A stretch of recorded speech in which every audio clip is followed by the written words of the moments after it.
ใช้สอยซื้อกันแลกเปลี่ยนกันแต่บางคนบักคิดอย่างนั้นคือว่ารัฐบาลเปิ้นฮื้อเขาจะเอาไปจ่ายอย่างก็ได้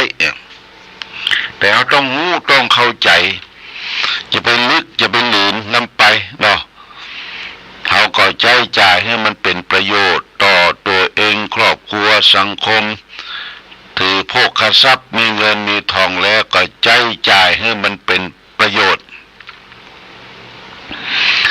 บางคนเอาเงินทองนั้นมาเฉลิมฉลองกัน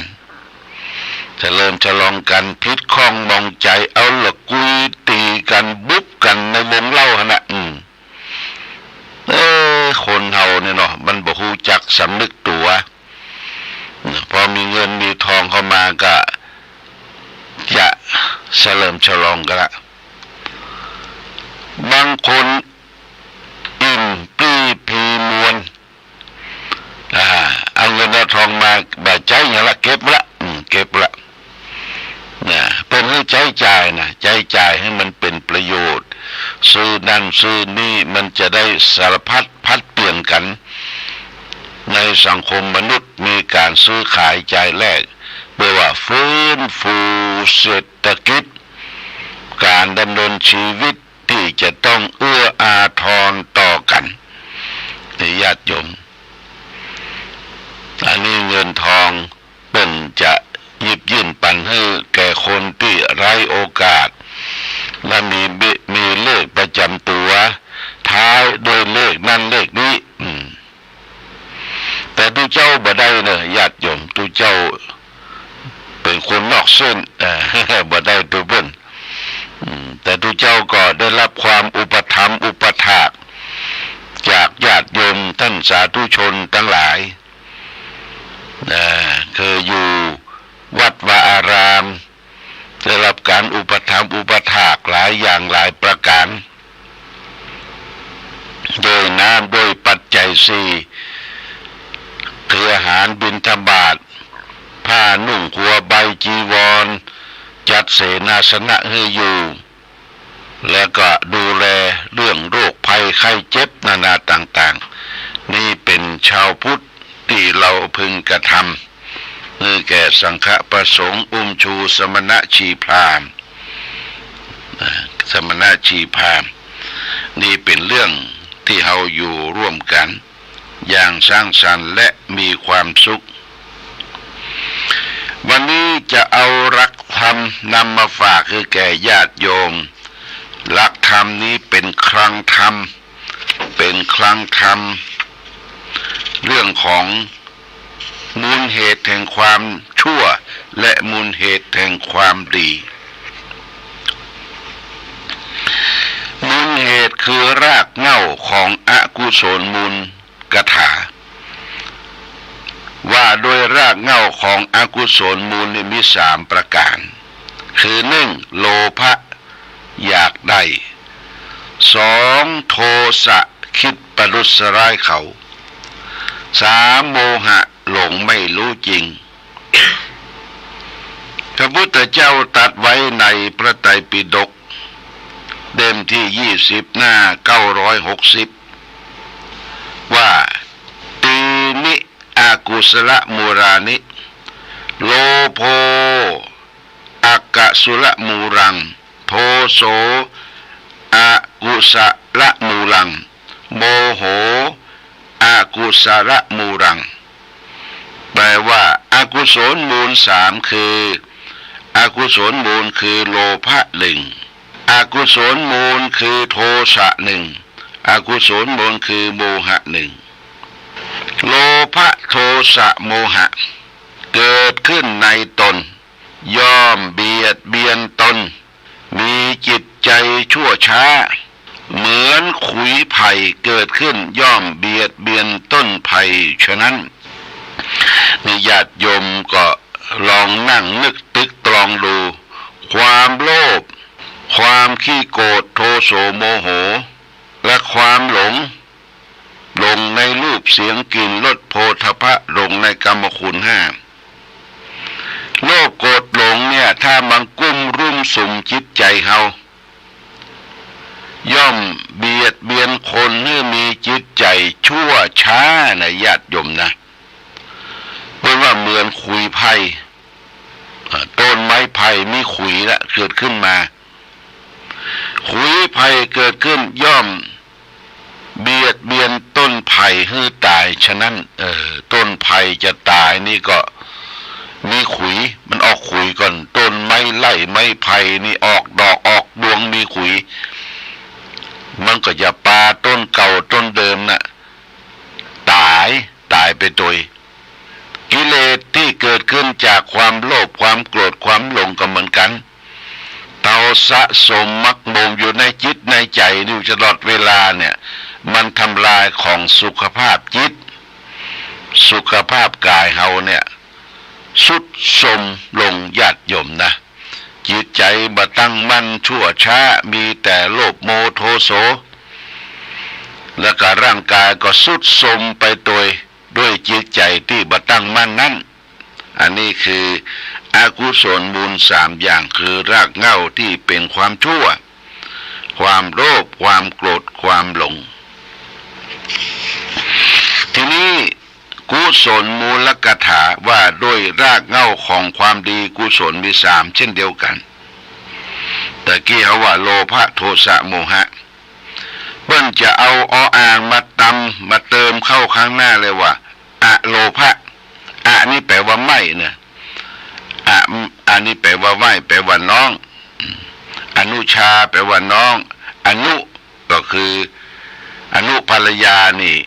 คือภรรยาน้อยอนุนี่แปลว่าไม่น้องลงมาอโลภะข้อ1เนี่ยไม่อยากได้2อโทสะไม่คิดประดุษร้ายเขา3อโมหะไม่หลงตีนิกุศลมูรานิอโลภะกุศลมูลังอโทโสกุศลมูรังอโมโหกุศลมูรังกุศลมูล3อย่างกุศลคืออโลภะ1กุศลคืออโทสะ1กุศลอโมหะ1เนี่ยเมื่อกุศลมูลที่เราได้ดำเนินเนี่ยไม่คิดโลภไม่คิดโกรธหลงไม่คิดโกรธไม่คิดหลงต่อกามคุณ5รูปเสียงกลิ่นรสโผฏฐัพพะเราก็กำจัดความโลภความโกรธความหลงออกไป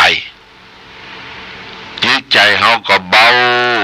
เมื่อจิตใจเบาร่างกายก็สดชื่นแจ่มใสไม่ต้องไปสะสมมักมมอย่างนักมากจนเกินไปญาติโยมนะคนเฮาถึงวันปัจจุบันเนี่ยคนนอนบ่หลับกระสับกระส่ายด้วยเหตุเพศภัยหลายอย่างเหตุเพศภัยที่มองหันชัดๆก็คือความทุกข์ความยากความลำบากบ่ได้กินขัดสนต่ออัตภาพชีวิตเนี่ยนอนบ่หลับคุณคิดอยู่ตลอดเวลาว่าจะเอาที่ไหนมาเลี้ยงมาดูมาสู่มาตำลูกหลานครอบครัวให้อยู่เย็นเป็นสุขนี่ส่วนหนึ่งคือนอนบ่หลับนอนบ่หลับส่วนที่2ก็คือมีเงินมีทองวิตกกังวลต่อเงินทองเข้าของที่ได้มาจะเอาไปใจจ่ายที่ไหนมันนักหนาปาปานเกินกว่าความใจจ่ายบ่ได้คิดบางทีก็บ่ได้คิดเอาไปทำบุญสุนทานบอกกล่าวแก่สาธารณประโยชน์อันนี้สิ่งที่นอนบ่หลับแห่งส่วนหนึ่งวิตกกังวลต่อ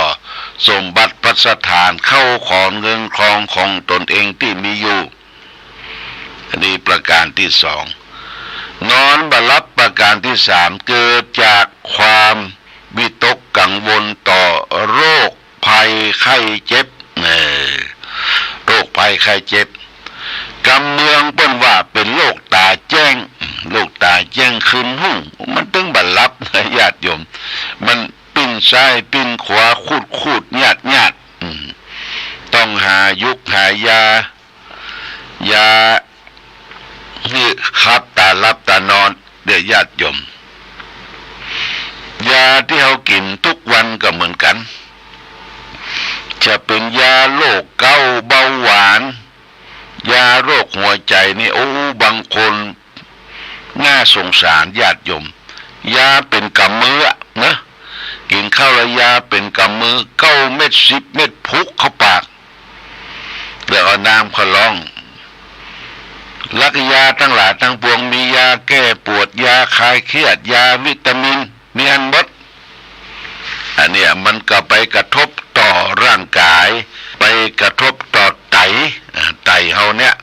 ไตเฮานี่มันกันกรองของเสียออกจากร่างกายเมื่อไปกระทบต่อไตเป็นโรคไตและญาติโยมเป็นโรคไตระยะที่1ที่2ที่3สุดท้ายไตวายไตบัดทำงาน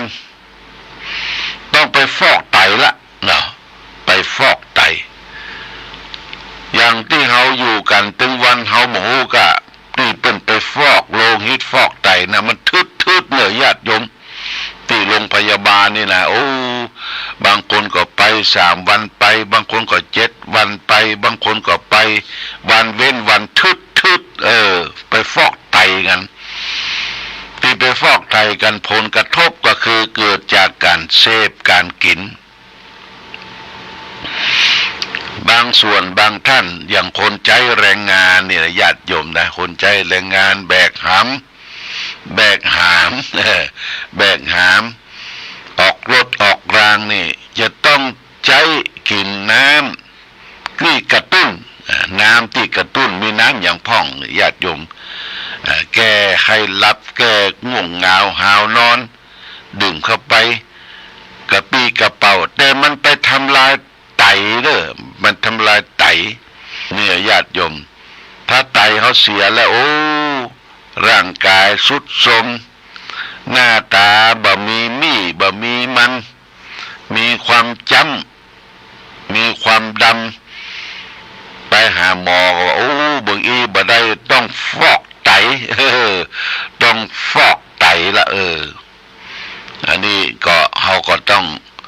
ศึกษาความอยู่การดำเนินชีวิตการดำเนินชีวิตการกินการอยู่การใช้บริโภค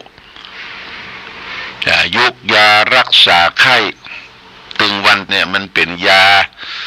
ที่มาจากธรรมชาติยาพื้นเมืองนี่กินนักก็บอกให้ได้นะยาลูกกรยาอย่างต่างๆเนี่ยญาติโยมกินนักก็บอกให้ได้ไตเฮามันจะไปกรองยากยาวิทยาศาสตร์ที่เปิ้นแปลงมาจากโรงพยาบาลอย่างเฮาเป็นโรคเกาต์เบาหวานเนี่ยไปเอายาปหอบบ่แป้โอ้เป็นพลุงพลังก็พยายามรักษาสุขภาพร่างกายยาที่ดีที่สุดคืออยู่ตามรอบตัวเฮาคือพืชพันธุ์ธัญญาหารของกินของใช้โดยเฉพาะอย่างยิ่งกล้วยไต้กล้วยน้ำว้าเนี่ยควรมีไว้ประจำบ้านกินข้าวแต่ละมื้อก็กินกล้วยไต้สักแกนนะนี่อย่างหลวงปู่ทองพระพรหมมงคลวัดพระธาตุศรีจอมทองเนี่ยเป็นมีอายุถึง96ถึงแก่มรณภาพเพราะหลวงปู่เปิ้นรักษาสุขภาพดีพอฉันเข้าแล้วเปิ้นก็มีลูกศิษย์ลูกหาเอากล้วยน้ำว้ากล้วยไต้เนี่ยไป2 ลูกเอาไปตำใบหินมีจอนซ่อมแล้วก็มีน้ำผึ้งเหี่ยก๊อกน้อยน้ำผึ้งก๊อกน้อยหลวงปู่เพิ่นก็จะแก้กล้วยไต้แล้วก็เอาจอนซ่อมตัดกล้วยเป็นแว่นแล้วก็เอาจอนซ่อมไปจิ้มไปกุ้ยกับน้ำผึ้งกับน้ำผึ้งเพราะว่าเป็นยอดของวิตามินกินแล้วขับถ่ายดีนี่คือสมุนไพรใกล้ตัวกะกล้วยก็มีดีและแปมปอมีน้ำผึ้งแหมน้ำผึ้งนี่มันเป็นเกสรดอกไม้ที่ผึ้งไปจับไปเสาะมาดินบินแต่ไก่ไปเสาะ ดอกลำไยไปเสาะดอกหยังจิปาทะเอามารวมกันเป็นรังผึ้งเป็นน้ำผึ้งคือลูกงอนได้ดื่มกินนะคนก็ไปตีผึ้งเอาน้ำมาบีบเป็นน้ำผึ้งเอามาเป็นยาสมุนไพรในญาติโยมนะอันนี้ส่วนหนึ่งที่เราจะต้องดูแลร่างกายและของกินของใจต่างๆอย่าไปกินของที่มันดิบเป็นลาบเป็นก้อยเป็นยาปิกม้วนสารนี่ญาติโยมเฮาแก่ตัวขึ้นมาก็กินของอาหารที่กินง่ายทายคล่องเนอะกินง่ายทายคล่องผักไม้ใส่เขือหน้านี่ก็นอนี่ลำตึกอร่อยเตื้อแต่ว่ามันบ่ค่อยมีประโยชน์ต่อร่างกายประการใดมีอย่างเดียวคือการขับถ่ายได้ดีแกงหน่อคั่วหน่อยำหน่อกับน้ำพริกปูน้ำพริกแห้หน่อปัจจุบันแม่กาดเขาบอกว่าไข่เค็มว่ะบ่ค่อยยี่จะมีเปิ้นเอามาขายหน่อปัจจุบันจะเป็นหน่อป้องปลายแล้วเนอะญาติโยมไม่ใช่หน่อบุญออกจากในดินเป็นหน่อป้องปลายละหน่อสูงหน่อบงหน่อสร้างหน่อไม่หวกก็จะสูงแล้วจะแตกเป็นเก้าเป็นกอและหน่อที่สูงนั้นก็จะมีแมงนึ่งหรือว่าด้วงกวางนะดวงกวางบ้านเฮานี่จะมีกวางแต่ก่อนนี่เป็นเล็กละอ่อนไปเสาะกวางแซมกวางกิมงกวางส่งเอามาเลี้ยงเอามากินอ้อยกวางนี่กินอ้อยนะญาติโยมกินอ้อยแล้วก็เวลาต่อสู้กันเนี่ยมันไปชิงตัวแม่กันแม่อีลุ่มนี่เปิ้นก็จะแปลงก้อนกวางเอาอีลุ่มอยู่ทางในทุกลำบากดิ้นก็บ่ได้ไปไหนก็บ่ได้แล้วกวางตัวผู้เนี่ยกวางแซมกวางส่งเนี่ยเอามาดมแม่อีลุ่มมันกล้าจิตั้งใต้ตั้งขวาจิตั้งหน้าแล่นไปมันไปปะปบกับกู้ที่บ่ฮู้จักกันก็จนกันจนว่าเขาบึ้งจนกันจะก้านกันไปนี่ก็เพราะตัวแม่นั่นแหละตัวแม่คืออีลุ่มแต่บางคนนี่จิตใจเหี้ยมเกียมอาฆาตพยาบาทกวางจนการบิดคอกวางว่าปะโทอย่ามาเหี้ยมเกียมบิดคอกวางเนี่ยญาติโยมบาปกรรมทั้งหลายทั้งปวงนะก็มาตกกับคนที่ทำบาปทำกรรมเน้อเจ็บคอเจ็บหัวเจ็บอย่างสะปะนี่บาปกรรมมันปิกมานะมันย้อนมาสู่คนที่ทำไปบิดคอกวางไปทำร้ายสัตว์ไปฆ่านกฆ่าหนูฆ่างูบุบตีฆ่าสัตว์ทำการบั่นทอนชีวิตสรรพสัตว์มันเป็นผลสะท้อนย้อนสู่ตัวเราในบั้นปลายเมื่อเฮามีบารมีอ่อนลงมีบุญอ่อนลงและสิ่งทั้งหลายมันจะเข้ามาเนี่ยต้องยอมรับกรรมที่ทำไว้ญาติโยมนะยอมรับกรรมของตนเองที่ทำไว้ทุกท่านทุกคนและต่อไปก็หมั่นสร้างสงฆ์คุณงามความดีไหว้พระสวดมนต์บุญสุนทานใส่บาตรญาติปกใจนี่กรรมของตนเองที่ทำไว้จากความโลภความโกรธความหลงอันนี้เขาก็จะอยู่อายุยืนเท่าใดก็บ่ฮู้พระพุทธเจ้าบ่ได้บอกนะอายุเขาจะยืนเท่าใดเปิ้นแบ่งอายุไขของคนเนี่ยเฉลี่ยละ90เนี่ยญาติโยม90อายุ3ขั้น120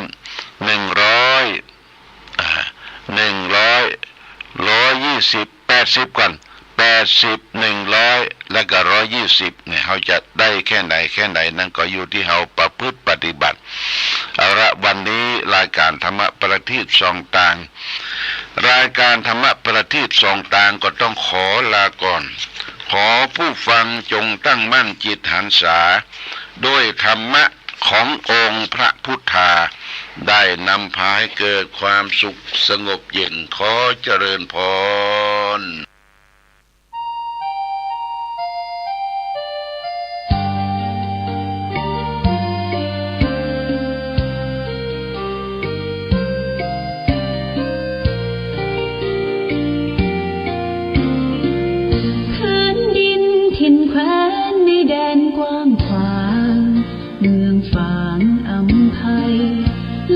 ล้ำวิไล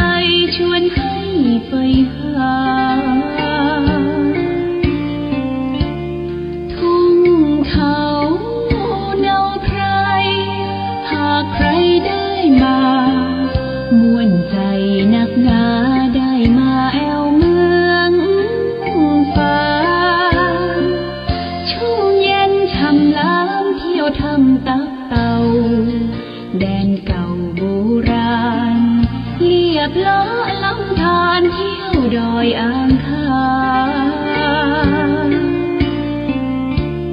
เขื่อนน้ำแม่นางเยี่ยมชาวบ้านยางป่าคาดอยลางกลางถ้ำผาพึ่งพนาป่าสวยน้ำใสน้ำใจสะอาด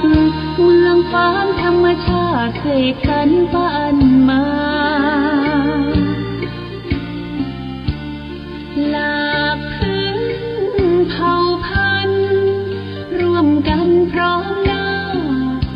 เสน่ห์นำพายมาเมืองฟ้าดอยดงหน้าแดนแห่งนี้มีชื่อเมืองปางท่ามกลางลมหนาวทุ่งท้องกวาวชวนให้ลุ่มลงหากแม้นใครยืนสักครั้งก็คงอยากแท้ลืมลงเมืองฝางฝังใจ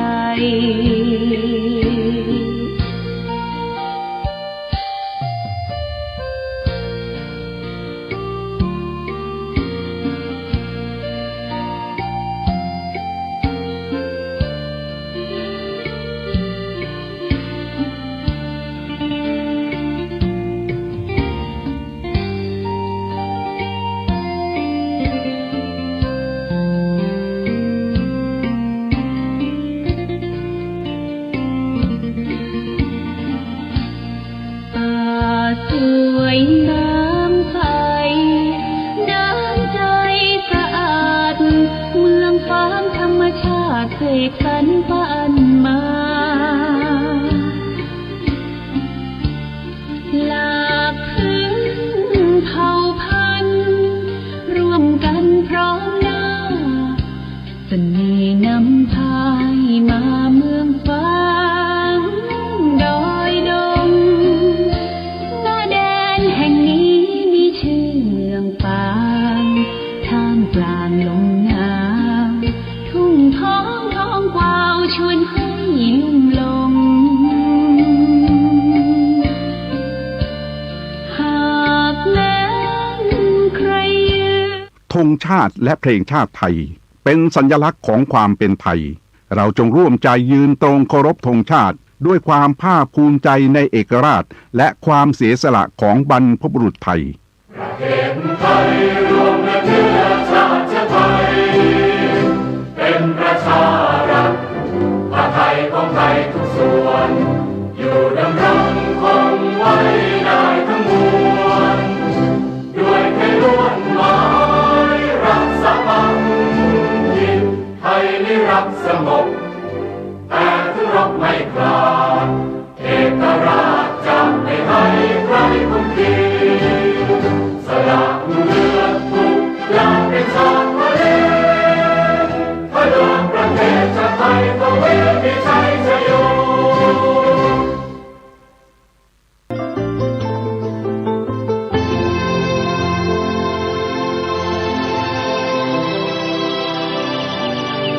วันนี้เป็นวันพระขอเรียนเชิญพุทธศาสนิกชนทุกท่านมากลั่นจิตให้ใสกลั่นใจให้เป็นบุญ ด้วยการให้ทานรักษาศีลและเจริญจิตภาวนาน้อมจิตให้เข้าถึงพระรัตนตรัย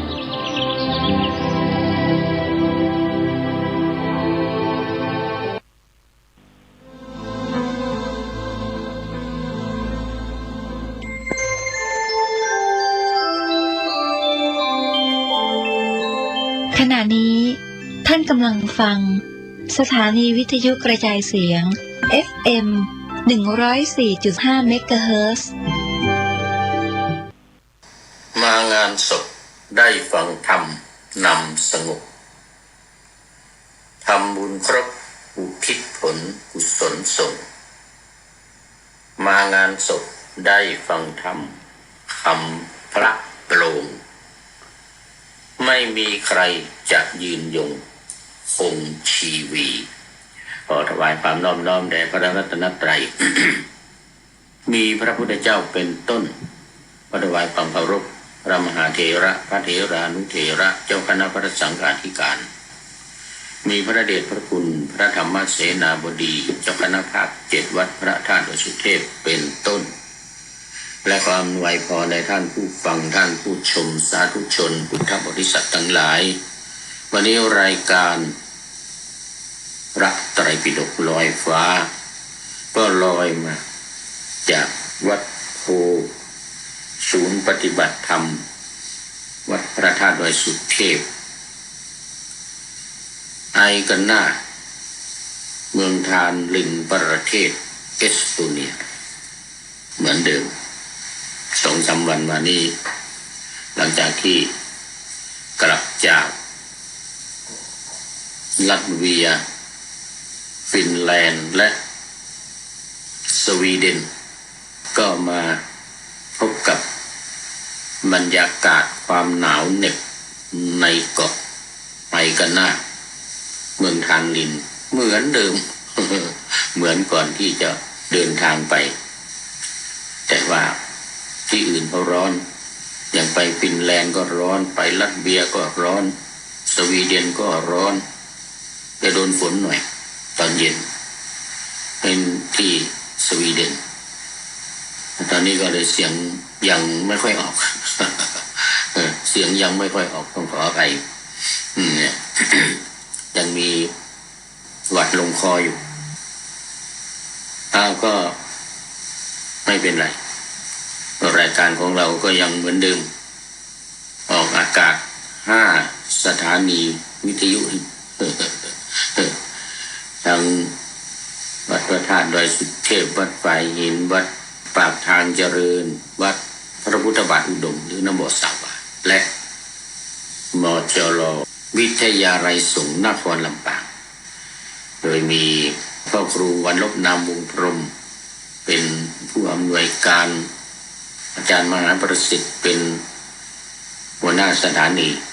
และอาตมาภาพ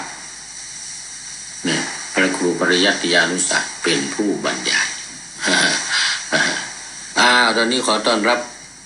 คุณโยมจันเพ็ญคำโพธาโอ้กราบหลวงพ่อสาธุเจ้านี่อำเภอเมืองเชียงใหม่มาแล้วไก่ยังไม่ทันโห ป่าหน้าธรรมะยังไม่ทันเสร็จนะนี่นะแต่ว่าโอ้สาธุสาธุยกมือมาแล้วสาธุโมทนาเป็นอย่างยิ่งไก่ยังไม่ทันโห อาจารย์พระครูสมุวิศววรกิจโจผู้อำนวยการสถานีสสววัดฝ่ายหินท่านอาจารย์พระครูวิกรมวัฒนวิกรมวัดปากทางเจริญผู้อำนวยการสถานีวิทยุคลื่นสีขาวเพื่อชาวประชาท่านพระครูสุจิตรานุรักษ์หลวงพ่อเจ้าคณะอำเภอฝางผู้อำนวยการสถานีวิทยุชุมชนคณะสงฆ์อำเภอฝางและอาจารย์จีรศักดิ์ปันรำผู้อำนวยการมีวิทยุมจรวิทยาลัยสงฆ์นครลำปางขอโมทนากับทั้ง3 รูปคนโอ้ตอนนี้ขอต้อนรับแม่ชีอรวรรณมณีรัตนโชติกราบนมัสการเจ้าค่ะ ตอนนี้จำพรรษาอยู่ที่หาดใหญ่หรือว่าที่กาญจนบุรีจำพรรษาอยู่ไหนเนาะเนี่ยปีนี้มีแปลนยังไง ยังมุ่งมั่นในการที่จะไปศึกษาต่อที่อังกฤษคิดว่าอย่างนั้นเพราะว่ามีบาลีเรียนที่ออกเฟิร์ดมหาวิทยาลัยออกเฟิร์ดก็ติดต่อคุณหมอที่ช่วยดำเนินการให้แล้วก็อาจจะไปพักที่วัดพระสิงห์ UK ได้นะในวัดพระสิงห์ UK คุณโยมหมอได้ลืมชื่อไปแล้วนะไปพักแล้วก็เรียนจนจบมาแล้วลืมชื่อไปแล้วตอนนี้กลับไปเป็นอาจารย์สอนอยู่ที่มหาวิทยาลัยวลัยลักษณ์ที่จังหวัดสงขลานั่นแหละที่จังหวัดสงขลานั่นแหละใกล้ๆกันหาดใหญ่สงขลาไม่ไกลกันไปติดต่อดึงที่เลยดึงชื่อไปแต่ให้ที่อยู่ให้ชื่อไปแล้วให้เบอร์โทรศัพท์อะไรไปเรียบร้อยแล้ว ตอนนี้ก็กลับเข้ามาสู่เนื้อหาสาระของธรรมะในพระไตรปิฎกวันนี้อาเวนิกะทุกขสูตรว่าด้วยทุกส่วนตัวของมาตุคามของผู้หญิงพอดีเลยความทุกข์ส่วนตัวของผู้หญิงเป็นยังไงบ้างมาในข้อที่282อยู่ในหน้าที่312สลายตนะเหมือนเดิมพระตันตสังยุตตนิกายพระสุตตันตปิฎกเล่มที่18เนี่ยเล่มที่18กำลังเริ่มต้น3-4 วรรคเริ่มต้นมา 3-4 วรรคสังยุตใหญ่คือเวทนาสังยุตใหญ่อยู่ที่เวทนาสังยุตแล้วก็วรรคน้อยวรรคเล็กวรรคน้อยนี่นะในวรรคเล็กวรรคน้อย มันมีวรรคใหญ่สลายตนะวรรคแล้วก็วรรคน้อยไม่เป็นไรดูเนื้อหาสาระตรงนี้ก่อนจำพรรษาที่หนองคายเจ้าเขาไม่จำทำไมที่หนองคายนู่นความตั้งใจยังเหมือนเดิมเจ้าค่ะยังเหมือนเดิมหนองคายก็ติดต่อก็ต้องกลับไปหาดใหญ่นู่นนะเดี๋ยวหมอไปเป็นอาจารย์อยู่ที่มหาวิทยาลัยวลัยลักษณ์คณะแพทยศาสตร์ที่มหาวิทยาลัยวลัยลักษณ์ไปติดต่อไว้เลยออกพรรษาก็เดินทางไปได้แล้ว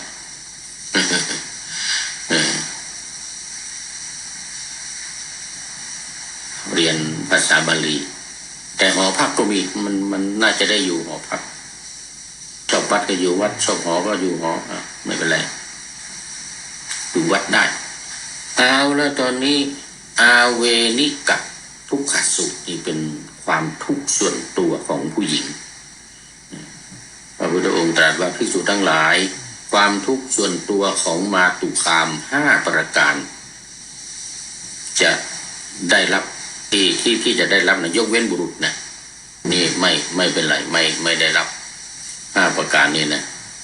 มาตุคามจะได้รับอะไรบ้าง1มาตุคามในโลกนี้ยังวัยรุ่น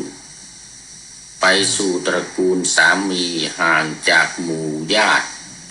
นี้เป็นความทุกข์ส่วนตัวของมาตุคามข้อที่1ที่มาตุคามจะได้รับยกเว้นบุรุษนี่มันเป็นประเพณีทาง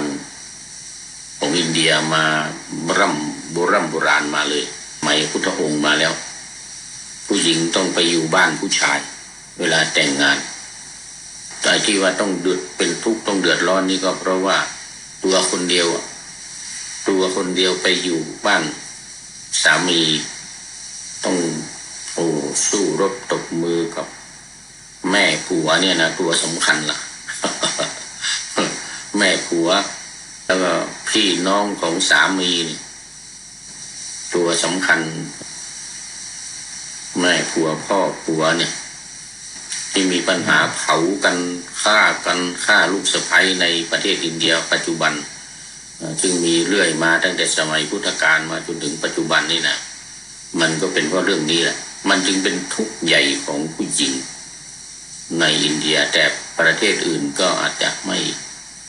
ม่เป็นทุกข์แต่ในประเทศจีนนี่ก็ไม่เบาเหมือนกันนะเพราะว่าตรงกันข้ามกับอินเดียไม่ได้ทรัพย์สมบัติจากทางบ้านเลยต้องไปพึ่งสามีอย่างเดียวต้องไปพึ่งสามีอย่างเดียวต้องไปอยู่กับสามีต้องพึ่งสามีทรัพย์สมบัติจะต้องได้จากสามีนู่นแต่อินเดียนี่ได้ทรัพย์สมบัติไปพ่อแม่จะแบ่งให้เป็นค่าดาวรี่สำหรับพิธีแต่งงานเนี่ยนะ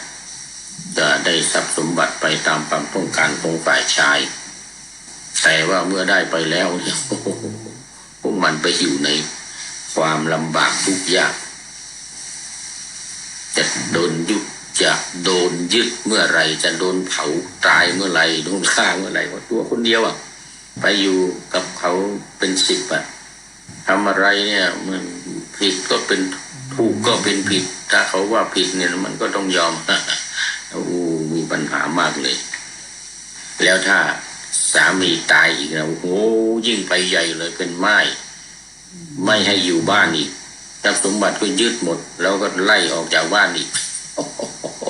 ทุกข์ลำบากมากที่อินเดียนี่นะ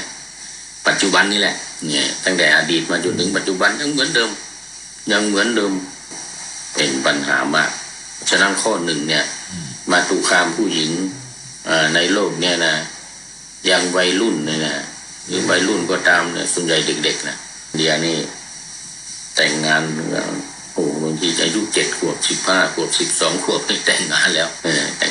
แต่ว่าบางทีก็ไปยังไม่ไปอยู่บ้านของสามียังเรียนหนังสือกันอยู่อย่างนี้นะแต่ว่าแต่งกันไว้แล้วพอสามีเรียนหนังสือจบมีงานทำจึงจะมารับภรรยาที่แต่งงานไปแล้วเนี่ยไปอยู่บ้านของตัวเองแต่ทรัพย์สมบัติดอลลี่เงินทองค่าสินสอดทองบ้านจะเอาไปหมดแล้วเอาไปหมดแล้วเอาไปไว้บ้านหมดแล้วไม่เอาไปไม่มากก็ทยอยไปเรื่อยๆ2อีกอย่างหนึ่งมาตุคามมีฤดูนี้เป็นความทุกข์ส่วนตัวของมาตุคามข้อที่2ที่มาตุคามจะได้รับมามีฤดูนี่ก็นี่ละเป็นเรื่องใหญ่เรื่องโตละเรื่องใหญ่เรื่องโตละคือเรื่องของเมนส์นะที่มีฤดูเนี่ยนะก็หมายถึงว่าต้องการจะแต่งงานต้องการจะมีลูกที่เรื่องของเรื่องไปนะไข่ลังไข่สุกงอมนั่นเองพอสุภาพสตรีผู้หญิงเนี่ยจะมีความต้องการหวยหาสามีอยากจะแต่งงานอยากจะมีลูกนี่เป็นความทุกข์ของผู้หญิงที่ไม่ค่อยมีใครบอกกันไม่บอกใครไม่ได้มันเป็นความทุกข์ส่วนตัวความต้องการส่วนตัวของผู้หญิงยังไม่มีเมนยังไม่มีประจำเดือนมาหรือที่เรียกว่าฤดูมานี่นะก็ไม่เป็นไรแต่พอมันมีมาแล้วนี่มันนั่นหมายแสดงถึงว่าแตกความเป็นเขาเรียกบรรลุนิติภาวะบรรลุภาวะพร้อมที่จะเป็นแม่พร้อมที่จะเป็นแม่ของลูกพร้อมที่จะเกิดลูกความอยากความต้องการที่จะมีลูกมีเกิดขึ้นมาแล้วมันเกิดขึ้นแล้วตั้งแต่มีเมนนะมีฤดูมาแล้วเนี่ยนะภาวะจิตใจของผู้หญิงตอนนี้มันจะกระวนกระวายรุ่มร้อนต้องการ ที่จะแต่งงานต้องการจะมีสามีต้องการจะมีลูกมีสัญลักษณ์มาแล้วส่วนใหญ่จะอายุประมาณตั้งแต่15ไป15 16 17นี่เป็นมาตรฐานฤดูของผู้หญิงจะมาประจำเดือนนั่นนะเขาเรียกเลือดประจำเดือนคือรังไข่มันสุกรังไข่สุกก็แตกก็เป็นเลือดออกมาทางช่องคลอดจากนั้นหลังจากเดือนแรกต่อไปก็ทุกเดือนถ้ายังไม่ได้แต่งงานไม่ได้ผสมไข่ไม่ได้สมความประสงค์ไม่ได้ผสมกับตัวกะของผู้ชายหรือตัวเขาเรียกภาษาอังกฤษว่าสเปิร์มสเปิร์มมาตัวชัวเนี่ยนะตราบใดที่ไม่ได้แต่งงานไม่ได้แต่งงานไม่มีสามีไม่มีการผสมพันธุ์เนี่ยความทุกข์ความรับทุกข์ใจความระทมใจความต้องการข้ามควรหวนหาในสิ่งนี้มันมีอยู่ตลอดเวลาเดินไปที่ไหนทำงานอะไรก็ตามจะเห็นใครไม่เห็นใครก็ตามเนี่ยความคิดมันจะวุ่นวายอยู่กับเรื่องนี้ตลอดแต่อันนี้เป็นเรื่องของข้อที่สองความทุกข์ของผู้หญิงผู้ชายไม่มี นี่ผู้ชายไม่มีข้อที่หนึ่งนั้นจะมีบางประเทศนะผู้หญิงบางประเทศโดยเฉพาะในอินเดียกับประเทศจีนมีความทุกข์กันคนละอย่างแต่ว่าต้องไปสู่ตระกูลของสามีเหมือนเดียวกันประเทศจีนก็เหมือนกันผู้หญิงก็ต้องไปอยู่กับผู้ชายต้องไปอยู่บ้านผู้ชายต้องไปอยู่กับพ่อผัวแม่ผัวไปอยู่กับสามีแล้วก็ให้สามีเลี้ยงดูอันนี้ในจีนดีหน่อยแต่ว่าของอินเดียนี่ต้องเอาทรัพย์สมบัติไปเลี้ยงตัวเองไปให้สามีเลี้ยงก็จริงแต่ว่าต้องเป็นทรัพย์สมบัติของตัวเองมันได้ไปจากพ่อจากแม่จากบ้านของตัวเองถ้าเป็นคนยากจนเป็นคนไม่มีเงินไม่มีดอรี่ไม่มีเงินค่าดอรี่ไปให้ฝ่ายชายนี่ก็ยิ่งลำบากใหญ่อีกไม่ได้แต่งงานเลยก็มีบางคนนะก็ไม่ใช่บางคนนะทุกคนนะถ้าไม่มีเงินพ่อแม่ตายไปหรือพ่อแม่ยากจนไม่มีเงินมีทองนี่นะเป็นไม้ขันหมากเป็นไม้ไปตลอดชีวิตไม่ได้แต่งงานก็ถือว่าเป็นทุกข์ทีนี้3อีกประการหนึ่งมาตุคามมีคันนี้เป็นความทุกข์ส่วนตัวของมาตุคามข้อที่3ที่มาตุคามจะได้รับผู้ชายไม่ได้การตั้งครรภ์มีแต่ผู้หญิงเท่านั้นผู้ชายไม่มี ไม่มีมดลูกไม่มีการตั้งครรภ์เรื่องของการตั้งครรภ์แล้วมีลูกแล้วก็มีทุกข์เนี่ยความทุกข์ของแม่การจะต้องดูแลรักษาถนอมกล่อมเกลี้ยงลูกน้อยที่อยู่ในครรภ์เนี่ยโอ้โหมันจะต้องไปฟังจากหมอเขาเรียกหมออะไรที่เวลาบวชไปเรียกขวัญหมอขวัญ จะบรรณาความทุกข์ของแม่ที่ตั้งแต่ลูกเข้ามาปฏิสนธิในครรภ์แล้วเนี่ยนะลูกมีลูกแล้วอยู่ในครรภ์ปฏิสนธิแล้วเนี่ยแม่เนี่ยจะกินจะอยู่อะไรเรื่องอาหารการกินเนี่ยนะกินเผ็ดก็ไม่ได้กินร้อนก็ไม่ได้โอ้ไม่ได้เลยต้องดูแลครรภ์แล้วก็เรื่องอาหารการกินจะเดินจะเหินนี่ก็เหมือนกันยิ่งครรภ์เต่าใหญ่ขึ้นมานี่ก็จะต้องเดินช้าๆค่อยๆแล้วจะวิ่งไม่ได้เด็ดขาดนะเกิดมันแท้งเกิดมันตายเกิดมันมีปัญหาอะไรขึ้นมาแล้วก็โอ้เดือดร้อนหนักตอนนี้ขอต้อนรับโอ้สมบูรณ์ดวงตาตอนนี้อยู่ในโน้นี่เนาะกราบสาธุครับท่านเลยนะได้ข่าวว่ามาแล้วอยู่ยุโรปตอนนี้อยู่ประเทศไหน บอกมาหน่อยเพื่อจะได้อยู่เนี่ยตอนนี้อยู่ยุโรปด้วยกันเลยนะ 2-3 วันนี่แล้วเดี๋ยวอาทิตย์หน้าเดือนหน้าอาทิตย์หน้านี้จะไปไม่ใช่อาทิตย์ถึงนี่นะอาทิตย์หน้าอีกนะอาทิตย์จะถึงเลยเลขที่จะถึงที่จะไปเนี่ยนะว่าไปลิทัวเนียอยู่เลยลัตเวียไปลิทัวเนียลัตเวียแล้วก็เบลารุสยูเครนโปแลนด์กะว่าจะไปลิทัวเนียแล้วจะไปโปแลนด์ตอนนี้กลับเมืองไทยหรือยังเขายังอยู่นะเขายังอยู่นู้สาธุให้ทราบข่าวบ้างเดี๋ยวเผื่อว่ามีโอกาสได้เจอกันจะไปเดนมาร์กกับนอร์เวย์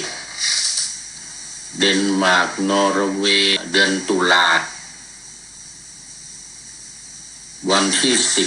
11นี่จะไปฟินแลนด์ก่อนหลวงพ่อนิมนต์ไปช่วยงานกฐินไปช่วยรับกฐินให้ครบองค์กฐินที่วัดพุทธารามเฮลซิงกิวันที่11ตุลาคมแล้วหลังจากนั้นก็จะไปนอร์เวย์ก่อนจะไปนอร์เวย์เสร็จเรียบร้อยแล้วก็จะล่องมาเดนมาร์กไปแถวกรีนแลนด์แล้วก็ไอซ์แลนด์จากเดนมาร์กไปกรีนแลนด์แล้วก็ไอซ์แลนด์ในช่วงท้ายเดือนตุลาคมเสร็จแล้วก็กลับมาแล้วก็จะกลับไทยเดือนพฤศจิกาโอ้โมทนา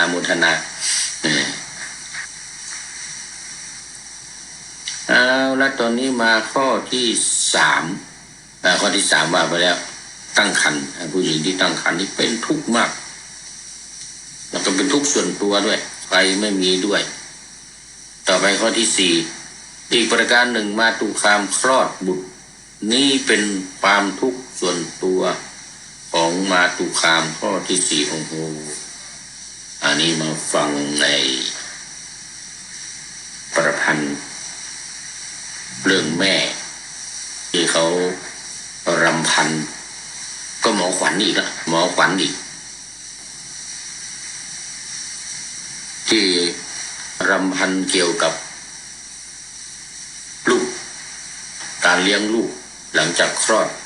บุตรมาแล้วเนี่ยจะต้องอันดับแรก1 เดือนนี่ต้องอยู่ไฟ1 เดือนโหพูดเหมือนตัวเองเคยอยู่ไฟแล้วนะ ต้องอยู่ไฟนะอยู่ไฟนี่อยู่ไฟ1 เดือนโอ้ลำบากมากเลยเรื่องการอาหารการกินเรื่องการดูแลบุตรตั้งแต่นอนแบเบาะตีนเท่าฝาหอยนี่นะจนโตขึ้นมานี่เป็นเรื่องของแม่ที่ต้องดูแลพ่อช่วยด้วยพ่อก็ช่วยด้วยแต่ว่าแม่นี่ต้องอยู่กับลูกตลอดเวลามีความทุกข์ยากมากลำบากมากต้องดูแลลูกด้วยความรักและอะไรต้องหมอขวัญอีกอ่ะ จะลำพันเรื่องนี้เลยต่อไปอีกอย่างหนึ่งอันนี้ข้อที่5มาตุคามจะได้รับก็คือมาตุคามบำเรอบุรุษนี่เป็นความทุกข์ส่วนตัวอีกอย่างหนึ่งก็หมายถึงเวลาแต่งงานจะต้องดูแลต้องบำรุงอยู่กับสามีที่ว่าข้อแรกนั้นเป็น ข้อแรกนั้นเป็นการอยู่รวมไม่เจาะจงข้อที่5นี่จะเจาะจงเรื่องสามีโดยตรงจะต้องบำรุงบำเรอสามีด้วยกิจการงานอะไรต่างๆทุกอย่างมันจึงมีคำว่าคนผู้หญิงเนี่ยเขาเรียกว่าเป็นผู้รับใช้ใกล้เท้าอย่างนั้นเลยนะใกล้เท้าไม่ดีถูกเตะนะเป็นผู้รับใช้ใกล้เท้าเลยทีเดียวภรรยากับสามีเนี่ยคนภรรยานี่เรียกว่าเป็นผู้รับใช้ใกล้เท้าสามีแต่ต้องบำรุงบำเรอสามีอย่างต้องทำทุกอย่างให้ถูกใจสามีแต่ทั้ง5อย่างเนี่ยเป็นความทุกข์ของผู้หญิงเป็นการส่วนตัวไม่มีในผู้ชายไม่มีคนอื่นไม่มีใครเป็นทุกข์ด้วยมาดูสรุปเนื้อหนึ่งไปอยู่กับ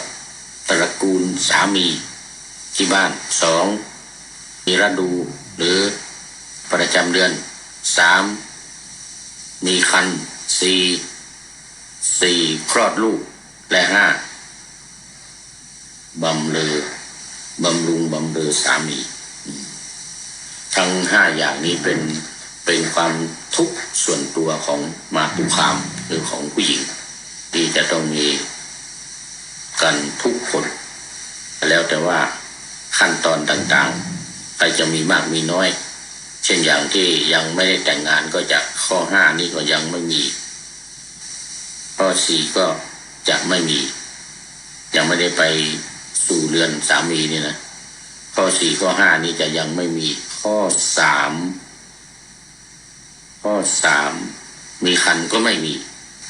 แต่มีอยู่ข้อ2ก็ไม่มีมันจะเนื่องกันหมดเลยมันจะเนื่องมาจากข้อ1หมดเลย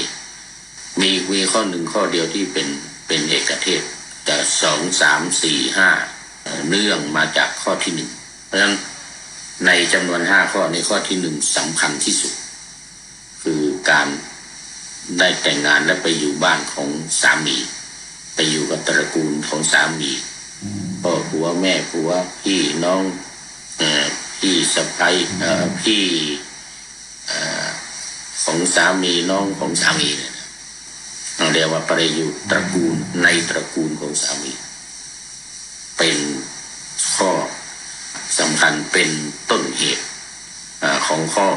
2 3 4 5ของข้อ2 3 4 5เรียกว่าข้อที่1ไม่มี2 3 4 5ไม่มีอะไรเนี่ยไม่มีมาตุคามข้อที่5มาตุคามจะได้รับ2 ถึง 5ภิกษุทั้งหลายความทุกข์ส่วนตัวของมาตุคาม5ประการนี้ที่มาตุคามจะได้รับยกเว้นบุรุษดังนี้แหละอาเวนิกัตทุกขสูตรที่3จบที่3จบวันนี้ต้องให้ย่ายอย่างน้อย4สูตรต่อไปนี้มันจะเหมือนกันตีหิธัมเมหิสูตรว่าด้วยธรรม3ประการตีหิธัมเมหิข้อที่283อยู่ในหน้าเดียวกันคือหน้า315ภิกษุทั้งหลายมาตุคามประกอบด้วยนึกขึ้นมาได้แล้วตัวนี้เป็นเวทนาวรรคนั่นแหละแต่ว่ามาตุคามวรรควรรคที่ว่าด้วยมาตุคามโดยเฉพาะตัวมาตุคามวรรคสุทั้งหลายมาตุคามประกอบด้วยธรรม3ประการโดยมากหลังจากตายแล้วจะไปเกิดในอบายทุกขติวินิบาตและนรกถ้าประกอบด้วยธรรม3ประการนี้คือ1ในเวลาเช้าถูกมนทินคือความตระหนี่กลุ่มรุมจิต อยู่ครองเรือนคืออยู่ครองเรือนเนี่ยอยู่กับสามีอยู่กับพ่อผัวแม่ผัวแต่ถ้ามีเป็นคนตระหนี่เป็นคนตระหนี่มีจิตที่กลุ่มลุมอยู่ด้วยความตระหนี่เนี่ยจะเดือดร้อนเป็นอย่างมากอยู่ไม่ได้จะอยู่ไม่ได้จะอยู่ยากนะว่าอยู่แต่ว่าคืออยู่ยากนะอยู่ยากอยู่ไม่ได้อยู่ยากเพราะว่าตามหลักก็จะต้องสงเคราะห์พ่อผัวแม่ผัวสงเคราะห์ญาติของสามีต้องสงเคราะห์ญาติของสามีด้วยแต่ถ้าเป็นคนตระหนี่แล้วก็ไม่ได้เลยจะอยู่ไม่ได้เลยลำบากอยู่ได้ก็ลำบากเป็นคนตระหนี่ทั้งการทั้งงานทั้งเงินทั้งทองทั้งอะไรต่างๆนี่โหเดือดร้อนเลยสองในเวลาเที่ยงอันนี้เวลาเช้าสองในเวลาเที่ยงถูกความริษยากลุ่มรุมจิตอยู่ครองเรือนทีนี้พอสายมาตอนกลางวันมาเกิดความริษยาขึ้นเข้าครอบครองจิตก็จะเกิดอิจฉาไปหมดขอไปเสียบุคลิกมากไอ้คันจมูกนี่นะก็ถ้ามีอิจฉาริษยาเนี่ยนะเข้าครอบงำจิตใจกุมรุมจิตใจเห็นอะไรไปก็อิจฉาตาร้อนไปหมดสามในเวลาเย็นถูกกามราคะกลุ่มรุมจิตอยู่ครองเรือนแล้วถูกกามราคะกลุ่มรุมจิตเนี่ยในตอนเย็นคนที่มีราคะก็อย่างว่าคือมีความกำหนัดมีความใคร่ในกามคุณทั้งห้ารูปเสียงกลิ่นรสและการสัมผัสสิ่งของที่มาสัมผัสตัวเองก็คือตัวของสามีนะถ้ามีราคะมากราคะจัดก็มักจะเป็นคนนอกใจสามีก็มีชู้มีกิ๊กนี่แหละปัญหาที่จะตามมาของผู้หญิงที่มีกามราคะกุ้มรุมจิตก็ไม่พอในกามคุณไม่พอใจเพียงแค่สามีของตัวเองก็จะไปนอกใจมีคนอื่นมีชายอื่นปัญหามากที่จะตามมาภิกษุทั้งหลายมาตุกามประกอบด้วยธรรม3ประการนี้แลอยู่แล้วจะไปตายไปแล้วเนี่ยจะไปเกิดในอบายทุกขติวินิบาตหรือนรกแน่นอน1ตรณี2ริษยา3มีกามราคะในกามคุณทั้ง5ตีหิธรรมเมหิสูตรที่4จบ3อย่างนี้นะต่อไปสูตรที่5โกธนสูตรอันนี้นิ่งหนักเลยเป็นคนมักโกรธมาตุคามผู้มักโกรธเมื่อกี้นี้พูดถึงยังไม่มีเรื่องความโกรธเลยมีแต่กามราคะเรื่องราคะไฟกองที่1เรื่องราคะกิจตอนนี้เป็นไฟกองที่2แล้วโทสักขิมีไฟสูงอกไฟคือความโกรธโทสะมาในข้อที่284ยังอยู่ในหน้าเดียวกัน315สังยุตตนิกายพระสุตตันตปิฎกเล่มที่18ศาลายตนะวรรคเดี๋ยวมันยังอยู่ในศาลายตนะวรรคนี่แหละเวทนาสังยุตแล้วก็มาตุคามวรรคนี่นะข้อนี้ความมักโกรธหรือความผูกโกรธครั้งนั้นท่านพระอนุรุทธะเข้าไปเฝ้าพระผู้มีพระภาคถึงที่ประทับ วายบังคมพระศาสดานั่งณที่สมควรกราบทูลพระผู้มีพระภาคว่าข้าแต่พระองค์ผู้เจริญขอประทานวโรกาสด้วยตาทิพย์ว่าไงนะอันบริสุทธิ์เหนือมนุษย์ข้าพระองค์อนุรุทธานิเก่งในเรื่องของการเข้าฌานแล้วก็ตาทิพย์ข้าพระองค์เห็นแต่มาตุคามโดยมากหลังจากตายแล้วจะไปเกิดในอบายทุกติวินิบาตนรกนะผู้หญิงท่านอนุรุทธะเนี่ยเข้าฌานเก่งแล้วก็เห็นมีตาทิพย์เห็นทุกสิ่งทุกอย่างโดยเฉพาะคนที่ตายแล้วก็ไปเกิดที่ไหนเนี่ยไปเกิดในสวรรค์หรือไปเกิดในนรกทุกติวินิบาตนรกทำ5ประการอะไรบ้างทำเดี๋ยวพระผู้มีพระภาคก่อนพระผู้มีพระภาคตรัสว่าอนุรุทธะมาตุคามประกอบด้วยทำ5ประการหลังจากตายแล้วจะไปเกิดในอบายทุกขติวินิบาตนรกมีทำ5ประการนะเมื่อกี้3ประการก็หนักนะแล้วก็ความทุกข์5ประการเนี่ยก็หนักมาเรื่องของธรรมะบางนาทีนี้1ไม่มีศรัทธา2ไม่มีหิริความละอายต่อบาป3ไม่มีโอตตัปปะคือความกลัวบาป4มักโกรธ5มีปัญญา3โอ้โหหนักทั้งนั้นเลย5อย่างนี้พอตายแล้วก็แน่นอนไปเกิดนรกไปเป็นอยู่ในทุกขติคือที่ไปไม่ดี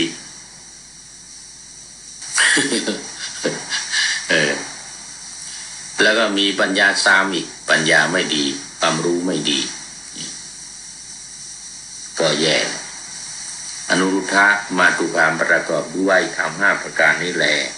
หลังจากตายแล้วส่วนใหญ่ไปเกิดในอบายทุกขติวินิบาตในนรกในทางตรงกันข้ามเมื่อประกอบด้วยธรรม5ประการคือ1มีศรัทธา2มีหิริคือความละอายต่อบาปละอายตัวเองนะ3มีโอตตัปปะคือกลัวการทำบาป4ไม่มีความโกรธไม่มักโกรธแล้วก็5มีปัญญา5ประการนี้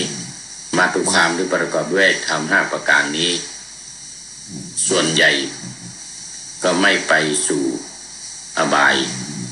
ไม่ไปทุกขติไม่ไปวินิบาตไม่ไปนรกก็ตรงข้ามไปสวรรค์ไปในทางที่ดีไม่มีอบายภูมินี้ตัดเลยตัดเรื่องอบายภูมิเลยถ้ามี1ศรัทธา2หิริ3โอตตัปปะ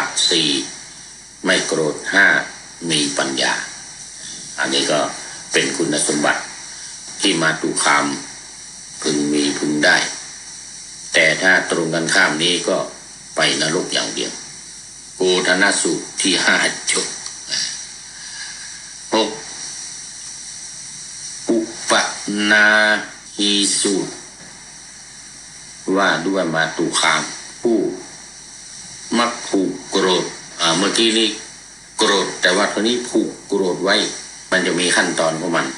ก็คือว่าบางทีโกรธอย่างข้อแรกนั้นโกรธแต่ว่าไม่ได้ผูกไว้โกรธแล้วก็โกรธไปแล้วก็หายไปนะหายไปแต่นี่ไม่ใช่อย่างนั้นมีโกรธแล้วผูกไว้เหมือนกับผูกเวรไว้ผูกเวรเอาไว้ข้อที่285อนุรุทธะมาตุคามประกอบด้วยธรรม5ประการนี้หลังจากตายแล้วไปสู่สุคติวินิบาตและนรกคือ1ไม่มีศรัทธา2ไม่มีหิริ3ไม่มีโอตตัปปะ4มักผูกโกรธและ5มีปัญญา3เหมือนกับเมื่อกี้นี้นะ เหมือนกับเมื่อกี้นี้แต่ว่าอันนี้เปลี่ยนข้อ4เป็นผูกโกรธไว้การผูกโกรธก็อย่างว่านะคือการไม่ปล่อยวางไม่ทิ้งเนี่ยผูกความโกรธไว้ผูกเวรเอาไว้พยาบาทอาฆาตจะทำคืนหรือใครทำอะไรทำร้ายทำอะไรให้ใครขโมยสิ่งของไปเรื่องอะไรไปนี่ก็จะต้องเอาคืนอย่างเงี้ยนะก็เรียกผูกโกรธไว้เปลี่ยนข้อ4จากเพิ่มข้อ4จากโกรธธรรมดานั้นไม่มีการผูกไว้เป็นการผูกความโกรธเอาไว้โอ้มัดแน่นอยู่ในจิตใจอนุรุทธะในทางตรงกันข้ามมาตุคามที่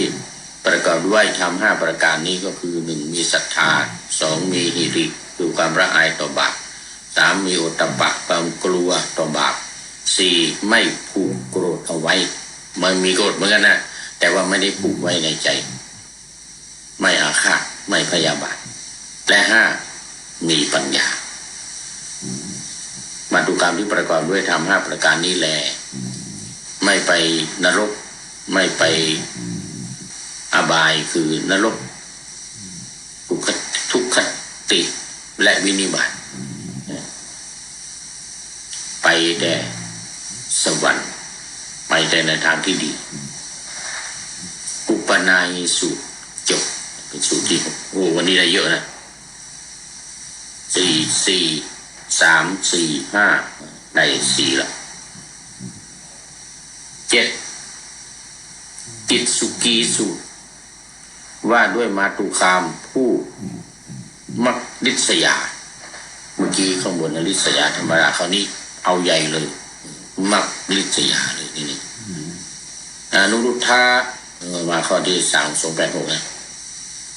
มาตุคามประกอบด้วยธรรม5ประการหลังตายแล้วก็ไปอบายทุกขติวินิบาตนรกคือ1ไม่มีศรัทธา2ไม่มีหิริ3ไม่มีโอตตัปปะ4มักริษยา5มีปัญญา3แต่ก็เพิ่มแต่ข้อ4สูตรที่3นุ่นริษยาธรรมดาแต่คราวนี้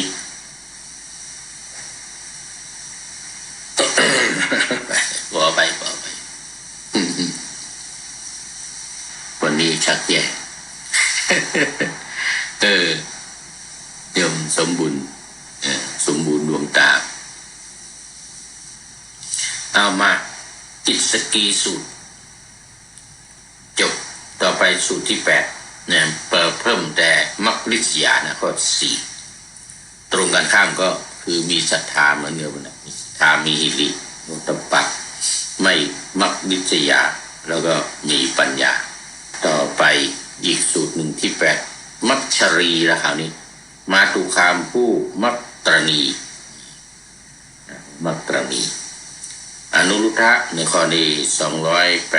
287มาตุคามประกอบด้วยธรรม5ประการเหล่านี้1ไม่มีศรัทธา2ไม่มีหิริ3ไม่มีโอตตัปปะ4มักตรณีเพิ่มข้อ4นี่แหละ5มีปัญญาไม่มีปัญญา3 หรือไม่มีปัญญาก็ไปอบายทุกขติวินิบาตหรือสัตว์นรกเนี่ยไปนรกแน่นอนข้อ4เท่านั้นเองนอกนั้นเหมือนกันแต่ทางข้อที่ตรงกันข้ามก็เหมือนเดียวกันก็คือมีศรัทธามีหิริมีโอตตัปปะมีไม่มีความตณีแล้วก็มีปัญญาจบมัจฉรีสูตรต่อไปที่9อติจารีอันนี้ก็คือ1 2เหมือนกัน1 2 3เหมือนกันไปข้อที่4มักประพฤตินอกใจสามีนอกใจคู่ครองของตัวเอง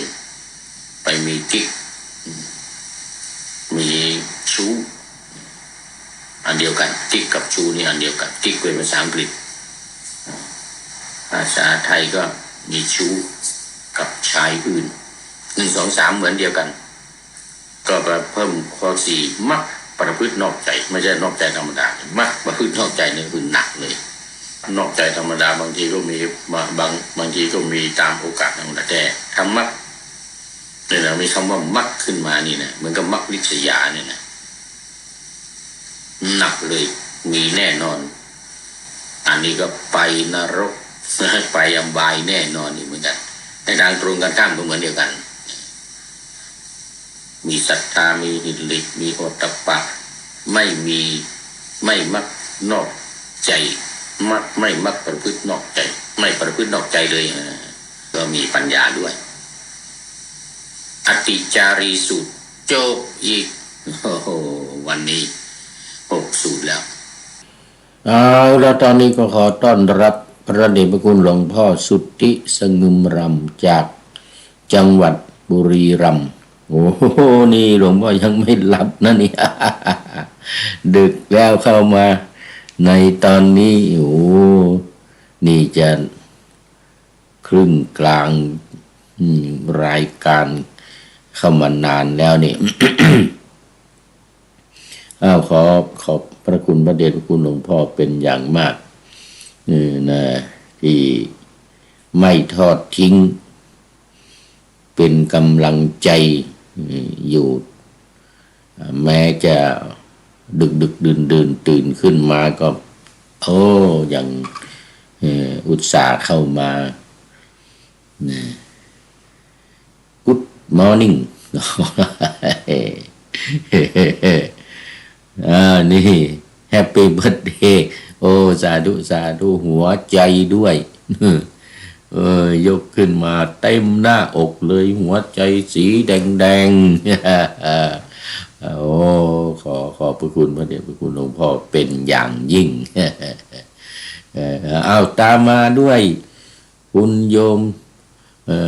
พิษสมัยศรีเทพธรรมลงจากลำปางโอ้นี่ลำปางหนานะนี่โอ้สาธุลำปางเป็นยังไงฝนตกฟ้าฝนตกสม่ำเสมอดีหรือเปล่าเนาะในฤดูกาลเข้าพรรษานี้เนี่ยโมทนาเป็นอย่างยิ่งสาธุโขโมทนาพาให้ชื่นอายุยืน10,000 ปีถึงซี่ไขขอคุณโยมพิษสมัยสุขสบายตลอดไปทุกการและนานเถิน โมทนาสาธุ เอานะนี่มาอีกแล้วโอ้นี่โอ้โหเชียงใหม่มาอีกเนี่ยไม่น้อยหน้าน้อยตานะนี่คุณโยมโอ้อันนี้โยมฝนศรีลามาพร้อมกับฝนเลยทีเดียว ที่ว่ามาพร้อมกับฝนนี่ก็คือชื่อฝนนะ จากอำเภอแม่แจ่มนี่โนฝนฟ้าคึกขนองเลยทีเดียวเห็นว่าตกทุกวันว่างั้นนะ ตกหยุด โอ้สาธุเนี่ยโมทนาเป็นอย่างยิ่งยังไม่หลับไม่นอนนี่ก็มาเป็นเพื่อนกันในยามดึกดื่นค่อนคืนอย่างนี้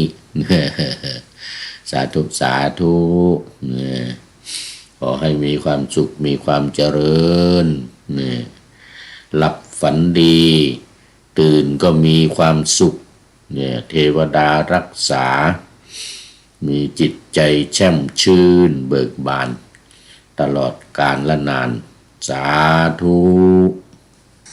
ต่อไปสุดท้ายสูตรที่10ทุกศีลสูตรมาตุคามผู้ทุกศีลเอานี่รวมเลยไม่เฉพาะข้อ3แล้วอย่างนี้ อติจารีนี่ก็เฉพาะข้อ3ยังมีดีก็คือไม่พูดเท็จไม่ดื่มสุราข้อ2ไม่ลักทรัพย์คนหนึ่งไม่ฆ่าสัตว์ยังมีดีอยู่แต่คราวนี้ทุกศีลหมดเลยทุกศีลนี่หนักเลยป ไม่มีศรัทธาไม่มีหิริไม่มีโอตตัปปะแล้วก็ทุศีลมีปัญญาสามเหมือนบทประพันธ์ของท่านนายพลเมื่อวันก่อนอันสตรีไม่มีศีลก็สิ้นสวยบุรุษด้วยไม่มีศีลก็สิ้นสีพระภิกษุไม่มีศีลก็สิ้นดีข้าราชการศีลไม่มีก็หยาบคายนี่บทประพันธ์ของท่านนายพลนเรศจิตลักษณ์มาตรงกับสูตรที่10ทุศีลสูตรก็1 2 3เหมือนเดิมไม่มีศรัทธาไม่มีหิริไม่มีโอตตัปปะข้อที่4ทุศีลข้อที่5มีปัญญาสามไม่มีทั้งข้อ1 ถึง 5ไม่มีเลยเป็นมาตุคามเป็นผู้หญิงที่โอ้โหแย่มากเลยแย่มากเลยฆ่าสัตว์ลักทรัพย์มีชู้พูดเท็จพูดส่อเสียดคำหยาบเพ้อเจ้อมีหมดสารพัดเลยที่สำคัญข้อที่5ดื่มสุราเมลัยอันเป็นที่ตั้งแห่งความประมาทสำหรับตอนนี้ก็ขอต้อนรับคุณโยมธรรมชาติสัจธรรมจากนครศรีธรรมราชโอ้โหนี่มาตอนดึกนี่ใกล้จะหมดเวลาซะแล้วนี่เอาแสดงว่าไปกรีดยางมาแล้วฝนไม่ตกดูท่าทางฝนไม่ตกกราบนมัสการขอรับพระครูจารย์นี่นั่นนะสำนวนเดิมพระครูจารย์นี่เนี่ยได้ทั้งพระครูได้ทั้งจารย์ได้ทั้งอาจารย์นี่นะ นี่แหละสไตล์ของนครศรีธรรมราชเขาละนี่นะ ตอนนี้ก็คงสุขสบายดีได้กรีดยางได้ยางมาไว้ขายสบายแล้วนะนี่ทางนครศรีธรรมราชนี่บางทีก็เห็นบอกมาว่าฝนตกกรีดยางไม่ได้ นะนี่คงสบายดีละคงมีรายได้นะแล้วก็กรีดยางมาขายสบายโอ้สาธุโมทนาเป็นอย่างยิ่งน่าจะเป็นใกล้สุดท้ายเข้าสู่เส้นชัยของรายการในค่ำคืนวันนี้ เนี่ยโมทนาที่ไม่ทิ้งไม่ละมีเวลาก็เข้ามาเป็นกำลังใจให้กับผู้พูดนี่เป็น FC ตัวจริงอีกท่านหนึ่งนะเนี่ยติดตามกันมานานแล้วหลายปีเลยทีเดียว นี่ก็โอ้นี่จะเข้าปีที่3ที่4แล้วนะนี่ที่ติดตามติดสอยห้อยตามในรายการทุกรายการเลยทีเดียวไม่ใช่เฉพาะรายการพระไตรปิฎกลอยฟ้านี้เท่านั้นมีโอกาสเมื่อไรรายการอื่นๆไม่ว่าจะเป็นธรรมะหลังธรรมวัดเย็นนาวาวังทองธรรมทัศน์นี่นะก็ไม่เคยขาดโอ้นี่ถือว่าเป็น FC ตัวจริงเหมือนกับท่านสุริยันคำปาวัดพระธาตุดอยสุเทพเลยทีเดียวโอ้ขอโมทนาเป็นอย่างยิ่งสาธุแต่ในทางตรงกันข้ามมาตุคามที่มีศรัทธามีหิริมีโอตตัปปะมีศีลมีปัญญานี่ก็ ตัดเลยปิดเลยอบายมุขอบายภูมิตั้งเป็นไปเป็นสัตว์เดรัจฉานไปทุกขติไปเป็นวินิบาตหรือเป็นสัตว์นรกไปปีนต้นงิ้วต้นหม้อกระทะทองแดงนะปิดประตูอบายเลยเพราะมีศรัทธามีหิริแล้วก็มีโอตตัปปะมีศีลครบบริบูรณ์มีปัญญามีความรู้มีความสามารถจบทุกศีลสูตรที่10มี11 12คงต้องเอาไว้ก่อนนะเพราะว่าหมดเวลาตอนนี้เนี่ยตอนนี้หมดเวลาได้7 สูตรวันนี้ 7 สูตรเหลือสูตรที่11สูตรที่12โอ้วันนี้มี12 สูตรเอาไว้ใน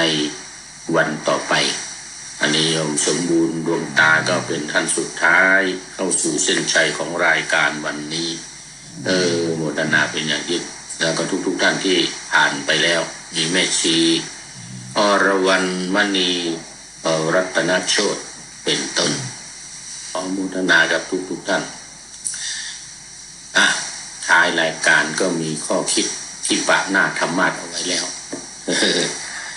ว่ามางานศพได้ฟังธรรมนำสงบทำบุญครบอุทิศผลกุศลส่งมางานศพได้ฟังธรรมคำพระโปร่งไม่มีใครจะยืนยงคงชีวีนี่ก็ต้องตายไปไม่กลับหลับไม่ตื่นฟื้นไม่มีหนีไม่พ้นทุกคนต้องตายก็ไม่มีใครที่จะอยู่ค้ำฟ้าไม่มีใครจะยืนยงคงชีวีนะอันนี้เป็นข้อคิดประจำวันในวันนี้จากท่านนายพลนเรศจิตลักษณ์เหมือนเดิม โมทนาขอบคุณท่านนายพลไว้เป็นที่นี้เป็นอย่างยิ่งนะสำหรับวันนี้ก็ต้องนำรายการพระไตรปิฎกลอยฟ้าจากท่านผู้ฟังทั้งหลายไปก่อนแล้วจะย้อนมาใหม่ในวันหลังเพื่อให้ท่านทั้งหลายได้รับฟังพระธรรมเทศนังเหมือนดังเดิมเป็นธรรมะในพระไตรปิฎก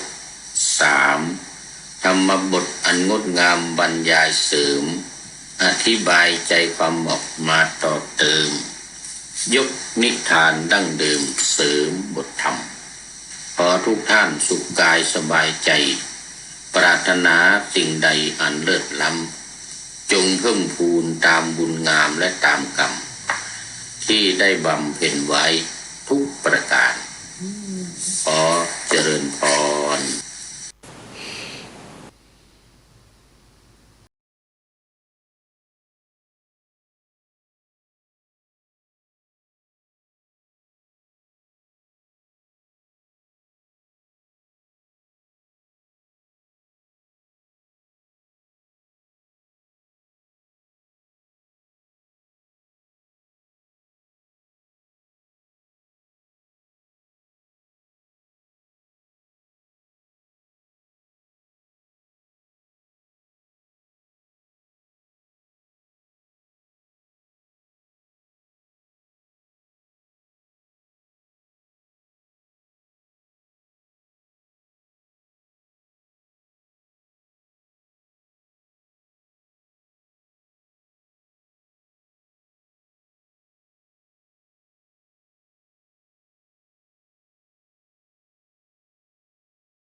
วันนี้เป็นวันพระขอเรียนเชิญพุทธศาสนิกชนทุกท่านมากลั่นจิตให้ใสกลั่นใจให้เป็นบุญด้วยการให้ทานรักษาศีลและเจริญจิตภาวนาน้อมจิตให้เข้าถึงพระรัตนตรัย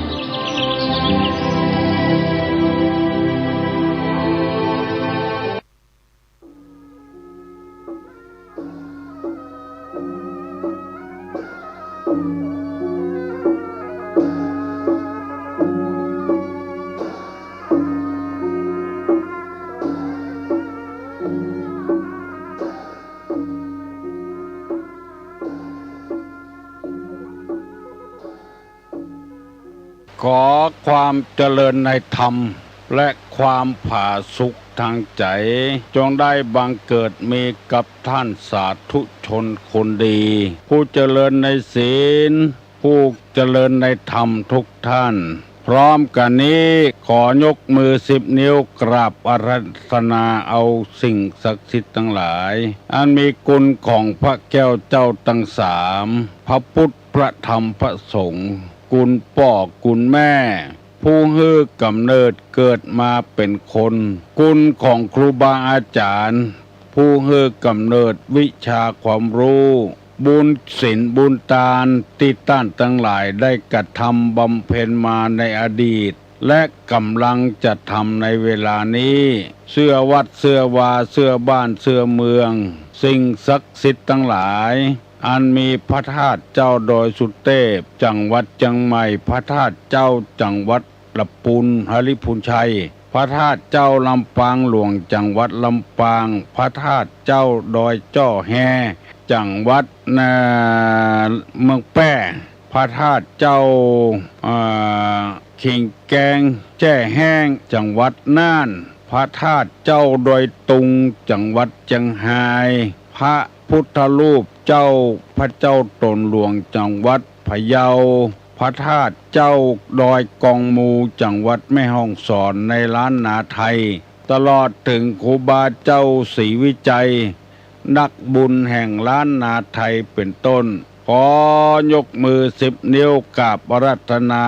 เชิญชวนมาปกปักรักษาท่านสาธุชนผู้รับฟังรายการทุกท่าน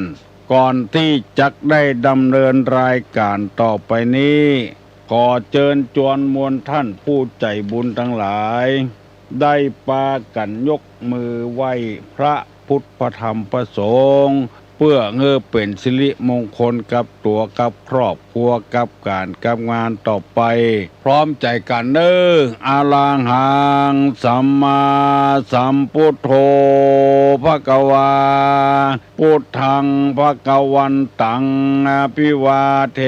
มิกราบสวากขาโตภควตาธัมโมธัมมังนัมมัสสามิกราบสุปฏิปันโนภควโตสาวกสังโฆสังฆังนะมามิกราบหันทะมยังพุทธัสสะภควโตบุพพภาคณะมะกะลังกะโลมาเสนะโมตัสสะภะคะวะโตอะระหะโตสัมมาสัมพุทธัสสะนะโมตัสสะภะคะวะโตอะระหะโตสัมมาสัมพุทธัสสะนะโมตัสสะภะคะวะโตอะระหะโตสัมมาสัมพุทธัสสะนะโมตัสสะภะคะวะโตอะระหะโตสัมมาสัมพุทธัสสะพุทธังสรณังกัจฉามิธัมมังสรณังกัจฉามิสังฆังสรณังกัจฉามิตุติยัมปิพุทธังสรณังกัจฉามิตุติยัมปิธัมมังสรณังกัจฉามิตุติยัมปิสังฆังสรณังกัจฉามิตติยัมปิพุทธังสรณังกัจฉามิตติยัมปิธัมมังสรณังกัจฉามิต ตติยัมปิสังฆังสรณังกัจฉามิอิติปิโสภะคะวาอะระหังสัมมาสัมพุทโธวิชชาจารณะสัมปันโนสุขโตโลกาวิทูอนุตตโลปุริสะธรรมสารถิสัทธาเทวะมนุษย์สานังพุทโธภควาติสวากขาโตภควตาธัมโมสันติทิโกอากาลิโกเอหิปัสสิโกโอปัญญิโกปัจจัตตังเวทิตโพวินยูหิติสุปฏิปันโนภควโตสาวกสังโฆอุจุปฏิปันโนภควโต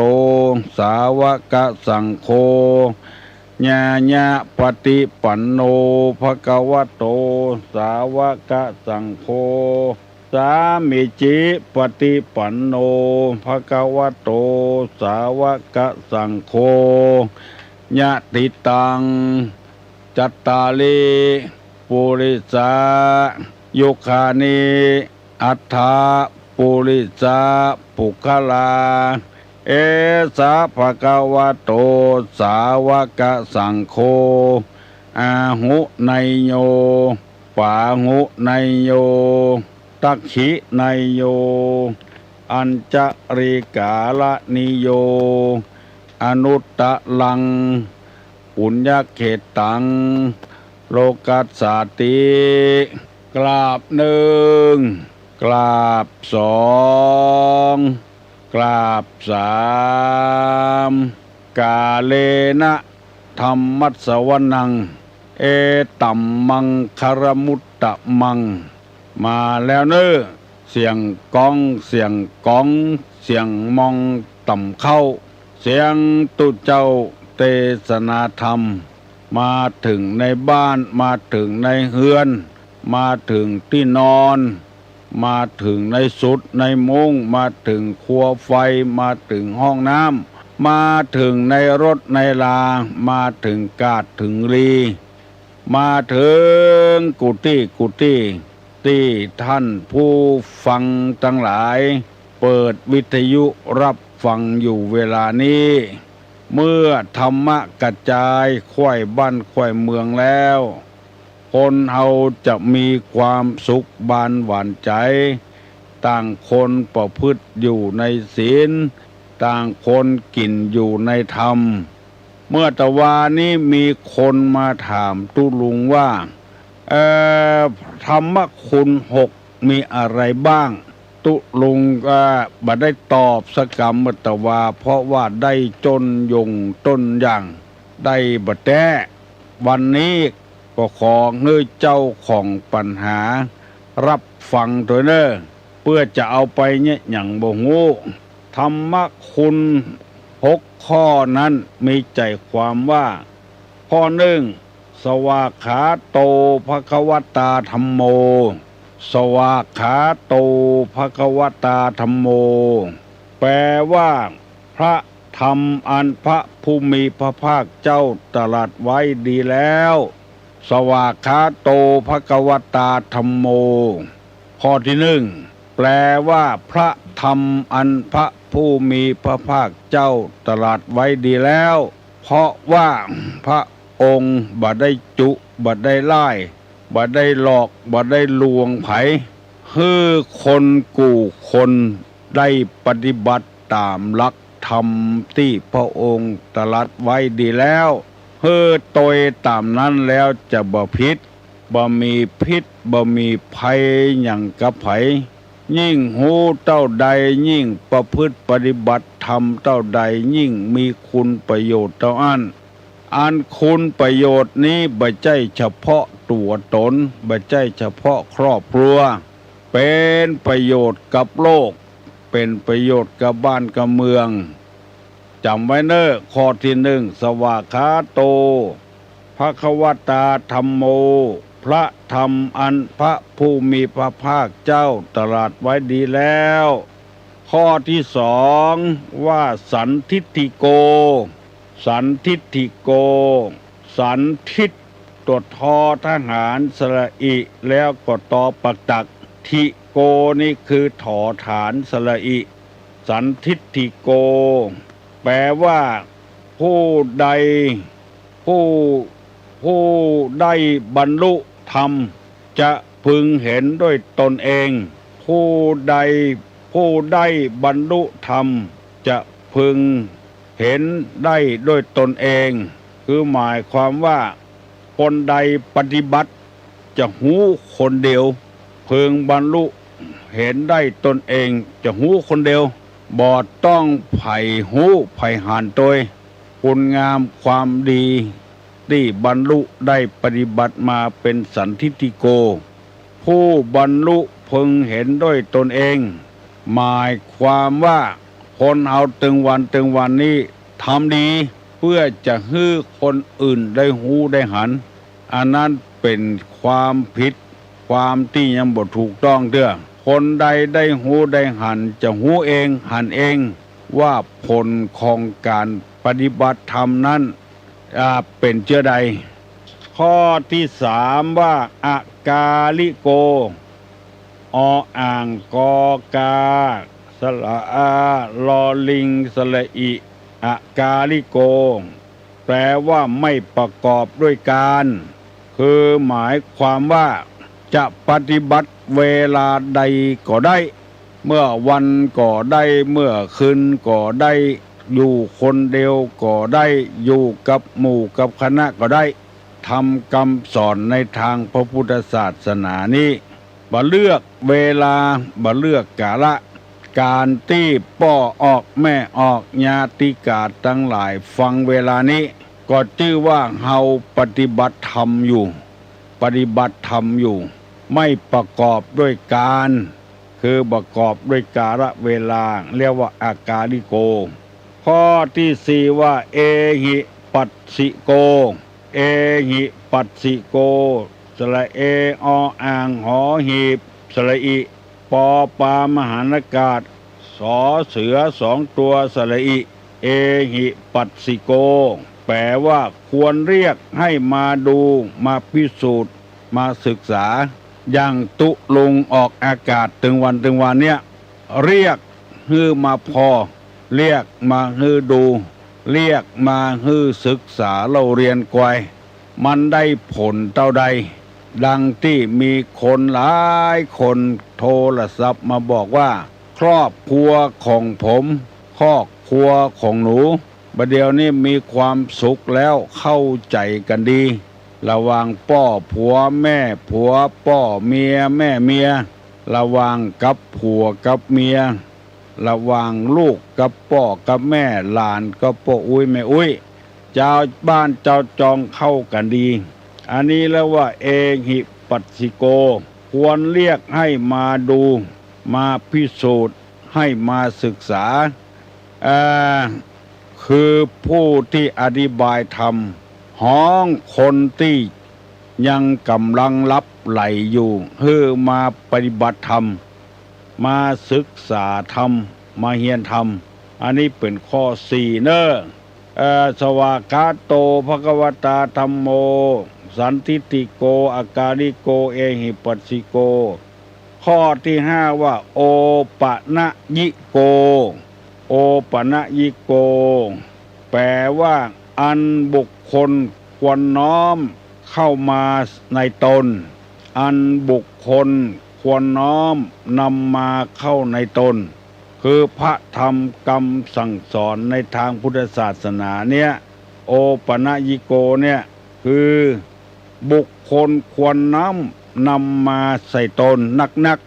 แล้วจะได้เป็นคนที่มีราคาเป็นหัวหน้าเป็นนายคนหัวหน้าคนเป็นลูกจ้างคนอันนี้ควรน้อมเข้านำมาใส่ตนนักเพราะว่าจะได้ปฏิบัติตามหลักธรรมนั้นโอปะนะยิโกข้อที่ห้าอันบุคคลควรน้อมนำมาเข้าใส่ตน เป็นคนที่บ่ได้นำเอาธรรมะมาใส่ตนย่อมจะมีการประท้วงอย่างที่เมื่อตะวาลงข่าวในหนังสือพิมพ์นักโทษปากันประท้วงเผาหั่นเผานี่ในเรือนจำเพราะว่าหัวหน้าคนที่กำกระบองนั้นบ่มีคุณธรรมข่มเหงกันล้ำไปข่มเหงน้ำจิตน้ำใจกันล้ำไปเมื่อทนบ่ได้แก่เหลืองแห้งย่อมจะมีปฏิกิริยาเกิดขึ้นเพราะฉะนั้นในธรรมข้อนี้ว่าโอปนยิโกบุคคลควรน้อมนำมาเข้าใส่ตนนักๆเป็นพ่อเป็นแม่เป็นผัวเป็นเมียควรน้อมนำมานักๆและข้อที่6ว่าปัจจตังเวทิตโพวินยูหิติปัจจตังเวทิตโพวินยูหิติโอปนยิโกแล้วก็ข้อที่6ว่าปัจจตังเวทิตโพวินยูหิติแปลว่าอันวินยูชนพึงรู้เฉพาะตนวินยูชนนี่หมายถึงคนทั่วไปพึงรู้โดยตนเองว่าตนมีคุณธรรมมอกใดบ่มีคุณธรรมมอกใดรู้เอาด้วยเองอย่าไปคิดว่าทำบุญเพื่อให้คนอื่นหันเพื่อให้คนอื่นรู้เพราะฉะนั้นคนจึงบัดจ้างปฏิบัติธรรมก็เลยมาบ่นพนธนาว่าทำดีบ่ได้ดีอันยังก็ทำประตกประเสี่ยงเขายังมหันดีตัวเตื้ออันนี้ตามหลักของธรรมว่าการทำดีเพื่อคนอื่นนั่นคือทำผิดแล้วบ่ถูกแล้วให้ปฏิบัติตามหลักธรรมเนี่ยคือปัจจตังเวทิตโพวินยูหิติคือวินยูชนคนทั่วไปพึงรู้เฉพาะตนดีกับบดีกาจะหู้ที่ตนเองและจะมีความสุขบานหวานใจมีหลายเรื่องหลายราวเพราะว่าวินยูชนหู้เองเวลาก็ล่วงเลยมาแล้ววันนี้จะได้นำเอาทุก10ประการมาบรรยายให้ท่านทั้งหลายได้ฟังต่อ1สภาวะทุกข์ประจำสังขารคือการเกิดการแก่การตาย2นิปกิณกทุกข์เพราะความโศกเศร้าเสียใจปริเทวทุกขโทมนัสอุปยาต3นิพัทธทุกข์เนืองนิดทุกข์เป็นเจ้าเฮือนได้แก่ความความหนาวความร้อนหิวข้าวหิวน้ำหิวข้าวกระหายน้ำปวดอุจจาระปัสสาวะอันนี้เรียกว่านิพัทธทุกข์ข้อที่4ว่าพญาธิทุกข์คือเวทนาต่างๆตามสมมุติฐานมีอวัยวะอันเป็นเจ้าการไม่ทำหน้าที่คือทุกข์เพราะพยาธิอู้กันง่ายๆข้อที่5สันตาปทุกข์คือทุกข์ด้วยความร้อนรุมทุกข์ร้อนได้แก่ความกระวนกระวายใจถูกไฟกิเลสเผาผลาญราคะโทสะโมหะเผาอยู่ตลอดเวลาเกิดความทุกข์ขึ้นวันนี้จะได้นำเอาข้อที่6โดยคำว่าวิปากทุกข์หรือวิบากทุกข์เพราะผลของกรรมได้แก่วิปฏิสารคือความฮ้อนใจการเสวยอารมณ์หรือถูกลงอาญาความชิบหายความตกยากและความตกอบายอันนี้เรียกว่าวิปากทุกข์ผลของกรรมทุกผลของกรรมผลของกรรมนั้นก็คือกรรมแปลว่าการกระทำถ้าทำดีก็มีความสุขครอบครัวดีด้วยกันแปลงอกแปลงใจเข้าหากันผัวก็แปลงเมียก็แปลงเข้าหากันเพราะไอ้ยังที่เกิดขึ้นมาตึงวันเพราะคนทั้งนั้นแปลงไปมันขึ้นมาถ้าเฮาบ่แปลงบ่ไปมันขึ้นมามันก็บ่ทุกข์บ่สุขไอ้ยังซะอย่างถ้าแปลงมันขึ้นมาแล้วมันก็ย่อมเสวยกรรมคือการกระทำ บอกว่ากรรมนั้นจะเป็นกรรมปัจจุบันหรือว่าอดีตกรรมกรรมแต่ชาติก้องปางก้อนทำเมื่อตะวาทำเมื่อตะวันซืนทำปัจจุบันหมู่นี้คือผลกรรมเรียกว่าวิปากะทุกข์หรือวิบากทุกข์นั่นเองปอปากับบอใบไม้นี่เอาแทนกันได้ปาปะก็ว่าบาปบอสระอาปอปาก็ว่าบาปปาโปก็คือบาปเอามาแทนกันได้เป็นบางที่บางคราวอันนี้เปิ้นฮื้อระวังไว้ว่าผลกรรม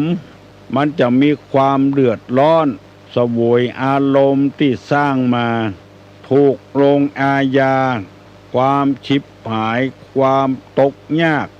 และตกอบายหมู่นี้เป็นทุกข์ทางนั้น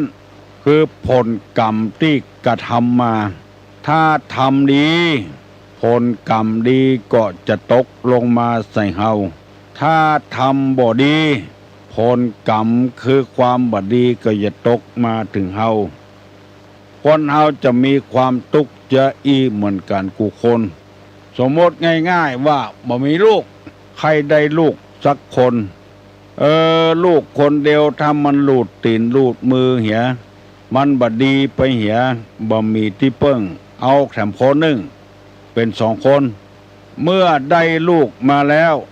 ป้อออกแม่ออกป้ออุ้ยแม่อุ้ยป้อหนานป้อน้อยพี่ป้านะอาไผ่ว่ามันมีความสุขพ่องสุขสบายใจเมื่อหัวทีตาอันเมื่อเกิดออกมาถ้าได้ลูกแม่ยิงเกิดออกมาถ้าได้ลูกปวดใจเกิดออกมามันสมใจอยู่ไปมันเป็นไปด้วยความทุกข์ทั้งนั้นต้องพอกวายดูแลเอานมมือกินเอาป้อนอาหารให้กินเอาอาบน้ำเอาป้อนเข้า7 ขี้ 7 นิ้วอันนี้เป็นวิบากทุกข์ทั้งนั้นพอใหญ่หน้ากาบานมาแถมสักน้อยหนึ่งแต่งเนื้อแต่งตัวเสาะผ้าผ่อนต้อนสบายมาให้เขาพอเอาไปฝากก็ทุกข์ต้องเอาไปส่งต้องเอากลับคืนมาหรือจ้างรถจ้างลาต้องเสียเงินเสียทองเสียเงินก้าที่เปิ้นเลี้ยงลูกเลี้ยงเต้าบางคนนี่เสี่ยงจะเป็นแสนเป็นล้านถ้าเอาซื้อหมูซื้อเป็ดซื้อไก่ซื้องัวซื้อควายมาเลี้ยงเฮาจะได้กำไรขึ้นอันนี้เลี้ยงแล้วบ่ได้กำไรอย่างสักอย่างอันเนี้ยคือตัววิบากคือผลของกรรมใหญ่มาแล้วถ้าดีก็ยังแขวนไว้เฮียนเก่งเนี่ยยังก็ได้รางวัลพ่อแม่ก็สบายใจผลสำเร็จของลูกคือผลสำเร็จของพ่ออย่างตี้ละอ่อนมันวิ่งได้เรียนมาเปี้ยป้อมันก็เป็นผลสำเร็จอันนี้ก็ยังแขวนไว้บัดเนี้ยยังสักยังปากันกินเหล้ากินยาวันดีขึ้นดีกำมีดไล่ฟันเปิ้นตำบ้านตำจองอันนี้ก็เกิดความทุกข์ขึ้นเรียกว่าวิปากะทุกข์เพราะฉะนั้นขอฮื้อป้อออกแม่ออกได้จดจำว่าวิปากะทุกข์นี้คือทุกข์คือผลกรรมได้แก่ความวิปฏิสารคือความฮ้อนใจการเสวยอารมณ์หรือว่าถูกลงอาญาไปถูกคอกถูกขังหรือว่าทำที่บ่ถูกในที่สุดมาก็เกิดความเดือดร้อนคือความฉิบหาย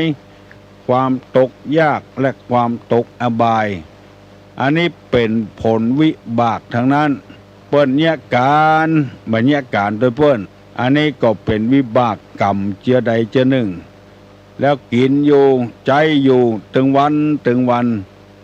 บัดจังบัดย่างหมู่นี้เป็นต้นอันนี้เป็นวิบากทุกวิบากนี้คือผลของกรรมที่คนเฒ่าคนแก่จังว่าเป็นวิบากเป็นกรรมยังโมโหเจ็บหัวเข่าบ่หายสักเตื้อมันบ่หายเพราะว่าเฮาใจมันนักลำไปใจเมื่อน้อยๆมาแล้วเมื่อหัดเดินแล้ว จนพออายุขึ้นมาแล้วก็จนเฒ่าจนแก่ข้อไขข้อมันหมดอันเนี้ยเป็นวิบากวิปากกทุกข์ทุกข์เป็นผลกรรมเพราะเข้าใจบากกุดแห่งก้าวหาบหามอะหยังเปิ้นเอาบ่แปะเฮาเอาแปะบางคนนี่หาบเมี่ยงถึงสองต่างก่อนงัวเมี่ยงหลุดออกหลังงัวหาบเมี่ยงไล่โดยโกนงัวคือเฮาใจมันนักอันนั้นคือผลของกรรมที่เฮาได้กระทำมาก็เลยทำมือหัวเข่าของเฮามันเจ็บมันปวดนักไถให้ไถนากาบกให้บกส่วนกาหมู่นี้เอาใจอวัยวะมันนักเกินไปมันก็ต้องเป็นเจ้าอันคนที่อยู่ต่ำในหัวในเวียงเฝ้าของขายเฝ้าครัวขายนั่งอยู่ฮะนะอิงก็บ่ได้อิงหลังกล่องไปเพราะผลของกรรมคือการกระทำที่ได้มานั่งบ่มีที่อิงตาก็เป็นวิบากของกรรมคือเฮาพอนักเพ่งนักดูนักมันก็เกิดเป็นผลจะอี้ขึ้นมาไปถูกคอกถูกขังเฮาจะไปบ่นว่าเป็นแต่กรรมแต่เวรก็บ่ใช่คือเฮาได้สร้างมาแต่ปางก่อนก็เลยได้รับผลของกรรมที่เฮาว่าเนี่ยอันนี้เปิ้นว่าเป็นวิบากทั้งนั้นวิปากะกระทำอันนี้แปลว่าวิปากะทุกข์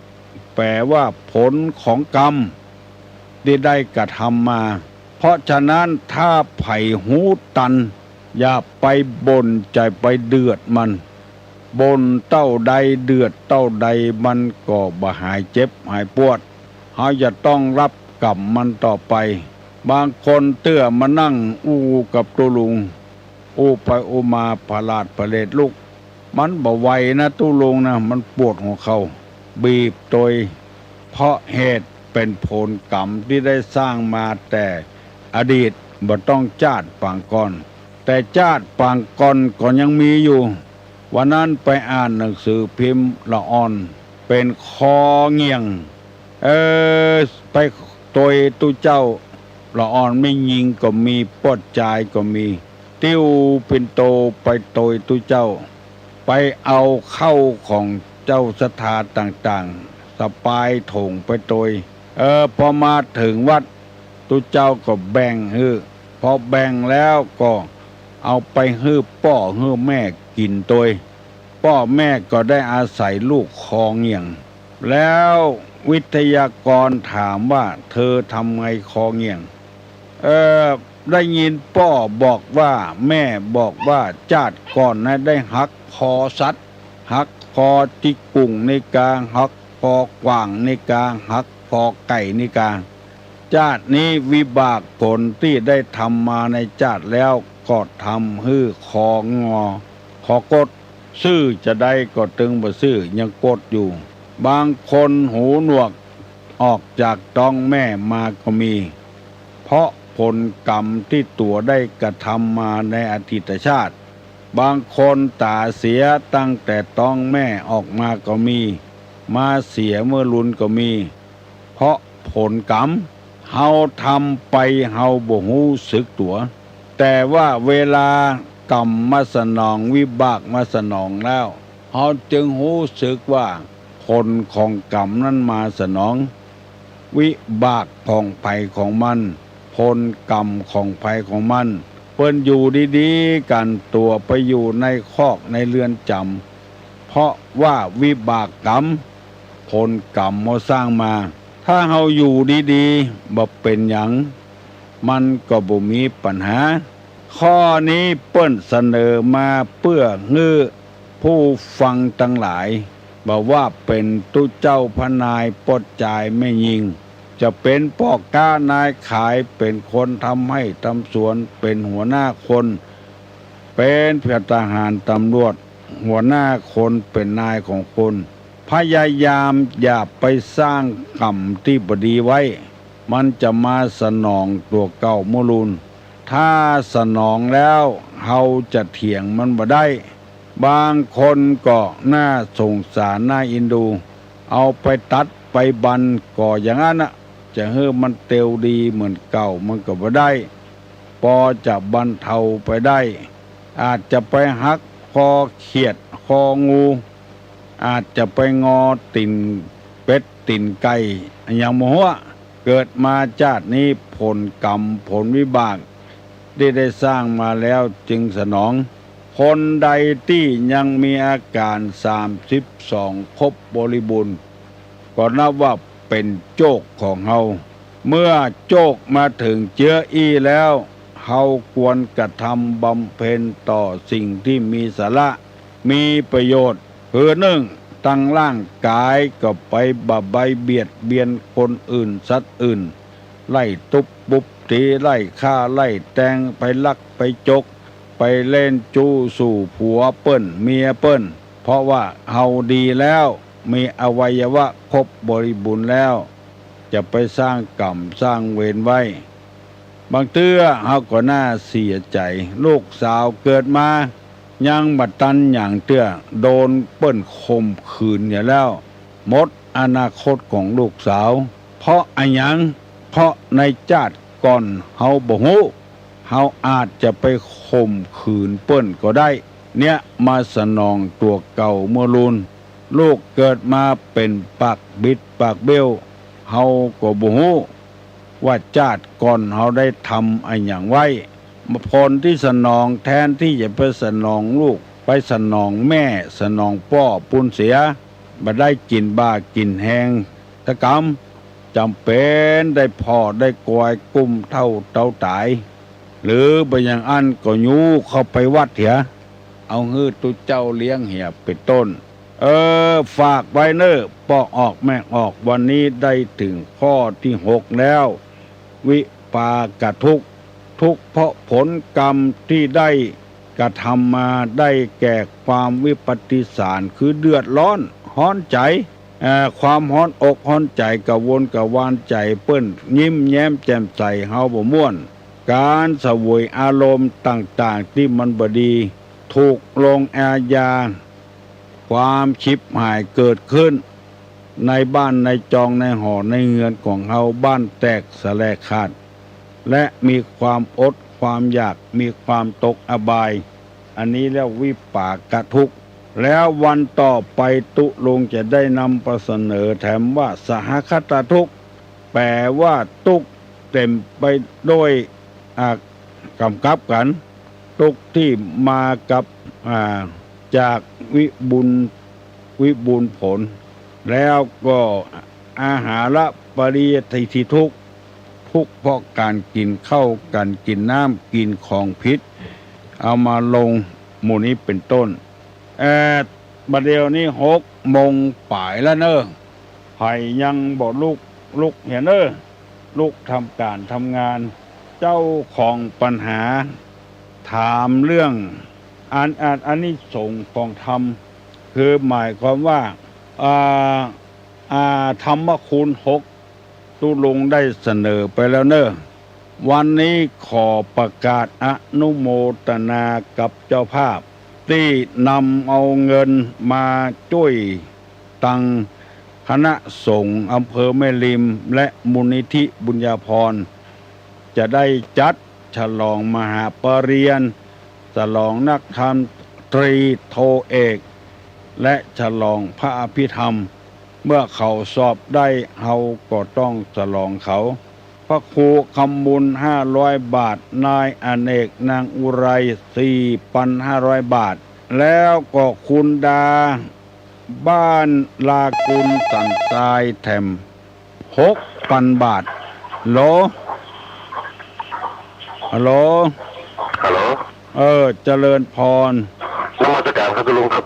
ขอบคุณครับที่ตอบเป็นธรรมคุณ6ตะกี้นะครับอันกะครับจำได้ระบอครับได้หมดเนาะสว่างใจแล้วครับสว่างใจแล้วครับที่ไหนฮะ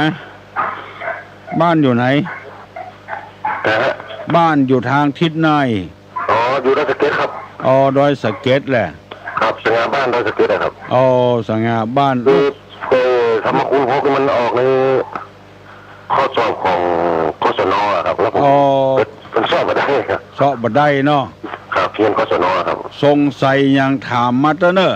ครับผมครับการศึกษานอกโรงเรียนครับเจริญพรขอบคุณยินดีเนอะแล้วก็คุณดาบ้านลากุลสันทราย6,000 บาทร่วมกำกับคุณจำเนียนนะคุณชิดดาวันแล้วก็คุณจำเนียนสารากิจร่วมกับคุณพลนเรศวงคำจันทร์6,000 บาทด้วยกันตุลุงได้รับใบเรียบร้อยแล้วเนอะขออนุโมทนาเป็นอย่างมากคุณประพิษระเบงโรงเรียนอนุศึกษา500 บาทคุณเจริญใจคำ500 บาทนายสุขนางสีนวลสมมิราชแม่เฮีย500 บาทนางสาวจารุวันเจษฎางกุล300 บาทนายพิทยันพิชพงวิทยานิน200 บาทขออนุโมทนาวันพูกเนอะไผ่มีเจตนาจะมาห่วมมาหามกับคณะสงฆ์อำเภอแม่ริมมีเจ้าคณะอำเภอเป็นประธานวันพูกนี้จะมีเจ้าคณะจังหวัดมาเป็นประธานเจ้าคุณเทพบรสิทธาจารย์เจ้าคุณราชเขมากรจะมาเป็นให้กำลังใจวันพูกนี้แล้วก็ด็อกเตอร์สวัยก็มีหลวงพ่อท่านเจ้าคุณสิงหวิจัยเลขาจังหวัดก็มีท่านมหาวิษณุก็มีหลายองค์ด้วยกันในจังหวัดเชียงใหม่เปิ้นมาเป็นสักขีพยานโดยเปิ้นจะได้มาอนุโมทนาโดยสำหรับปองออกไม่ออกที่จะมาช่วยมากำมาจูก็เจอเนอะส่งเสริมละอ่อนมีกำลังใจได้เรียนหนังสือฮัลโหลครับไว้จะถามปัญหาก็ในทางพระพุทธศาสนานี้ได้กล่าวไว้ว่าอนันตริยกรรม5มาตุฆาตฆ่าแม่ปิตุฆาตฆ่าพ่ออรหันตฆาตฆ่าพระอรหันต์โดยตุกบาททำร้ายผู้ติดเอาจนถึงพระโลหิตพ่อขึ้นไปสังฆเพศทำให้สงฆ์แตกแยกจากกันเป็นกรรมนักที่สุดอยากถามว่าเวลาตายไปแล้วต้นแห้มาอย่างพ่องที่มันไปเกิดเนี่ยครับที่ว่าอนันตริยกรรมเนี่ยครับครับคุณลุงครับเอาไผ่ตอบได้ตอบมาเนอะถามปัญหาที่วิทยุนี่นะจะไปถามยาวเปิ้นฟังแล้วมันคือเกิดอันเตะไผ่ก็ใครอู้ตัวตุลุงอนันตริยกรรมห้ามไอ้อย่างพ่องไผ่ได้ตอบมาเนอะฮัลโหลอาจารย์ไพศาลครับผมห้ามสวรรค์ห้ามนิพพานนะกะห้ามสวรรค์ห้ามนิพพานถูกต้องแล้วเนอะอาจารย์โตเนาะครับผมแม่แตงครับมีปัญหาก็มีครับอันหลวงพ่อตะวาผมขอตอกย้ำจำอันตะวาแห่งกรรมเนาะว่ากิเลสตัวกิตวานะที่เป็นอันสัตตุต่ออันคนเฮานะที่หลวงพ่อตอบลบพระโทสะโมหะนะทุกก็ครับผมแต่ว่าหลวงพ่อถ้าหากว่าเขาจะญาติอย่างใดอาจจะบ่คือไอเสือ3 ตัวนี่นะเสือโลภะโทสะโมหะเนี่ยเพื่อคือมันได้มาเขาจะใจธรรมะข้อใดหลวงพ่อยินดีเนอะอาจารย์ยินดีเนอะเปิ้นมาปั้มเป่งนะคือบำเพ็ญนะวิธีบำเพ็ญเนี่ยจะห้ามบ่ให้เสือ3 ตัวนี้เข้ามาใกล้เรียกว่าปฏิบัติธรรมนะฝรั่งมันเข้ามาบ้านเฮาเมืองเฮามันมาปฏิบัติธรรมเฮานี่ยังบ่ได้ปฏิบัติเพียงแต่ฟังกันเท่านั้นฮัลโหล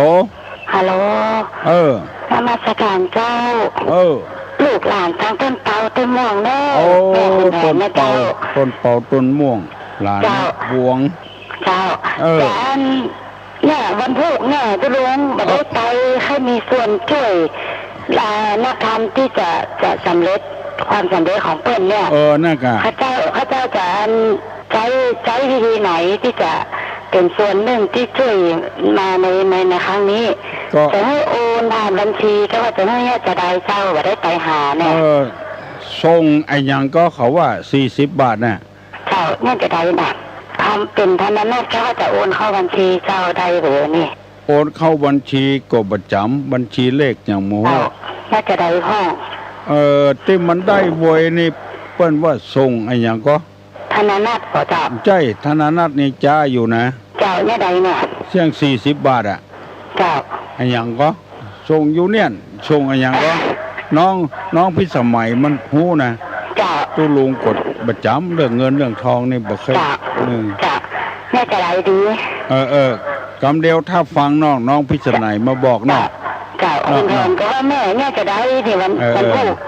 พุธนี่ยังจะไปเรียนอยู่จ้ะวันนี้ส่งมาเจ้านี่มาค่ำถึงละจ้ะยินดีเเจ้าส่งตั้งไอ้อย่างฮู้เดี๋ยวพิสมัยมันจะบอกเจ้าเอาน้องมาบอกกันคุณแทนเพราะว่าเนี่ยจะได้แม่ช่วยกันขอให้มีส่วนมาช่วยตรงนี้พ่ออะไรจ้ะยินดีจ้ะเจริญพรฮื้อเสือ3 ตัวนี่เข้ามารบกวนจิตใจเฮาฮะลูกหลานที่ต้นเปาต้นม่วงนะส่งออนไลน์ส่งออนไลน์ไปที่ไปรษณีย์ส่งออนไลน์ไปที่ไปรษณีย์เถอะบอกว่าส่งออนไลน์ไปหาพระครูโสพลบุญญาภรณ์วัดโสภณารามตำบลนนแก้วอำเภอแม่ริมจังหวัดเชียงใหม่ก็ถึงละหรือว่าตู้ลุงทองเขาก็หูจักละส่งออนไลน์มาที่ไปรษณีย์อำเภอแม่ริมอะโหลครับสาครับฮัลโหลสาครับได้ยินแล้วครับได้ยินแล้วครับไปสาตุลุงนะครับอนุโมทนาสาตุลุงไปครับส่งออนไลน์มาแล้วครับตุลุงครับออนไลน์เนาะครับออนไลน์ครับผมขอถามปัญหาว่าสมถกรรมฐานกับวิปัสสนากรรมฐานนั้นคือสมถะนี่คือการทำจิตทุกอย่างครับแล้วก็วิปัสสนากรรมฐานการทำจิตทุกอย่างนะครับครับแล้วก็ต้องมีคุณธรรมศีลเป็นต้นนะครับไปอีกนะครับครับอันเนี้ยคือที่เฮาจะอู้ประเดี๋ยวเนี่ยคือเฮาบ่ฮู้จักตัวเก่าสมถะแปลว่า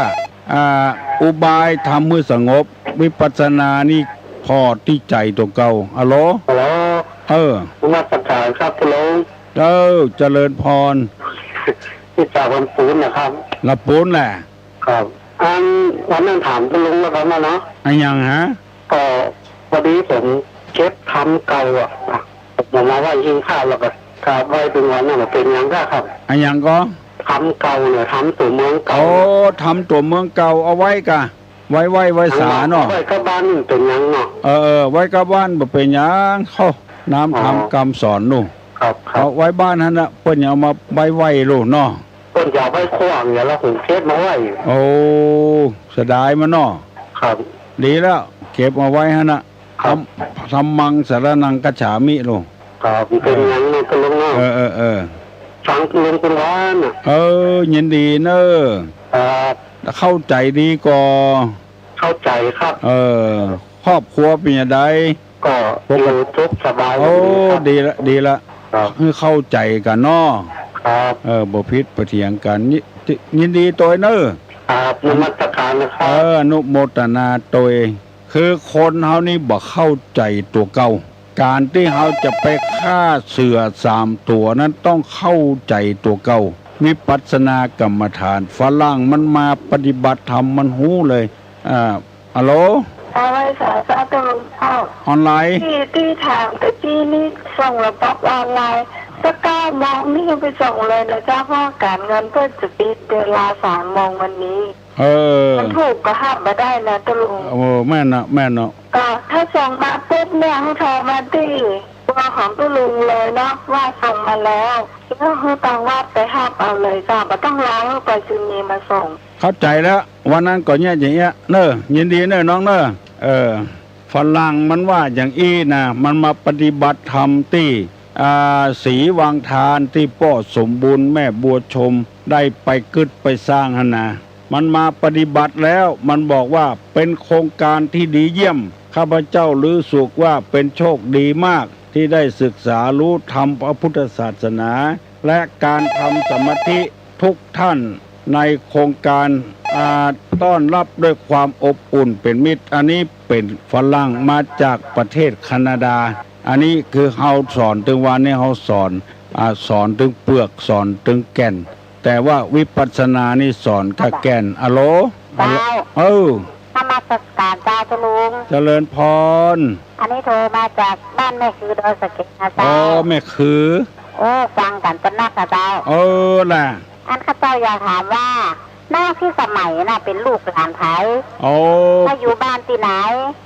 พิสมัยอยู่บ้านดอนตันตำบลเมืองแก้วอำเภอแม่ริมแล้วก็เป็นหลานตุลุงเนี่ยแล้วเป็นลูกพ่อมันเป็นลูกแม่มันตุลุงนะเป็นละออนที่เก่งเจ้าพิสมัยนะเก่งเขาว่าเป็นละออนลูกไผ่หลานไทยอยู่บ้านที่ไหนเนี่ยเป็นลูกพ่อมันทุกก็ที่ตุลุงอุปการะก็ได้มาอุปการะร้องเปิ้นตึงเข้าหาตุเจ้าเนอะละอ่อนคนนี้นะใครโหอย่างถามติ๊กๆอ่ะเอาจนได้จนเก่งเจ้าใครได้ละอ่อนอีนักเนาะชมว่าเป็นละอ่อนที่เก่งอ่ะเจ้า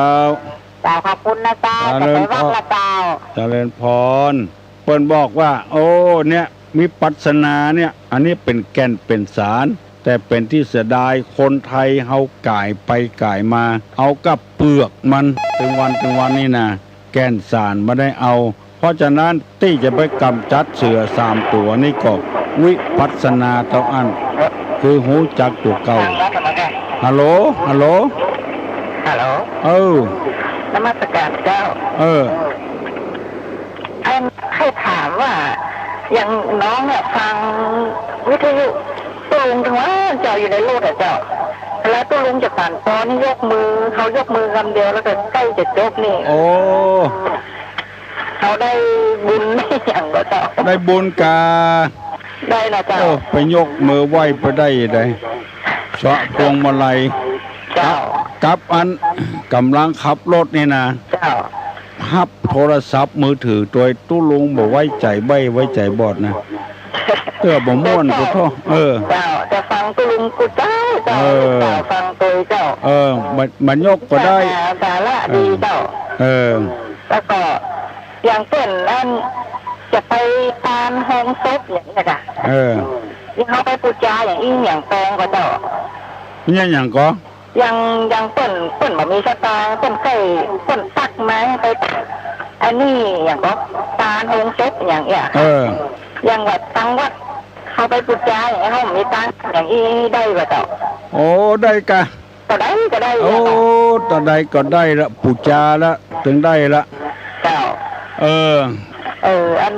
ได้บุญกะตุลุงจะยกตัวอย่างให้ฟังเนาะเจ้าเปิ้นตาลแล้วเฮาปูจามาตาลแถมนะก็ได้บุญนะเจ้าบ่เป็นหยังคะแนนจะไปลักไปจกของเปิ้นมาตาลเด้อแล้วสังฆทานยังตีเฮาไปวัดนี่เหรอเจ้าน่ะสังฆทานน่ะอันนั้นก็บ่เป็นหยังบ่เป็นหยังเจ้า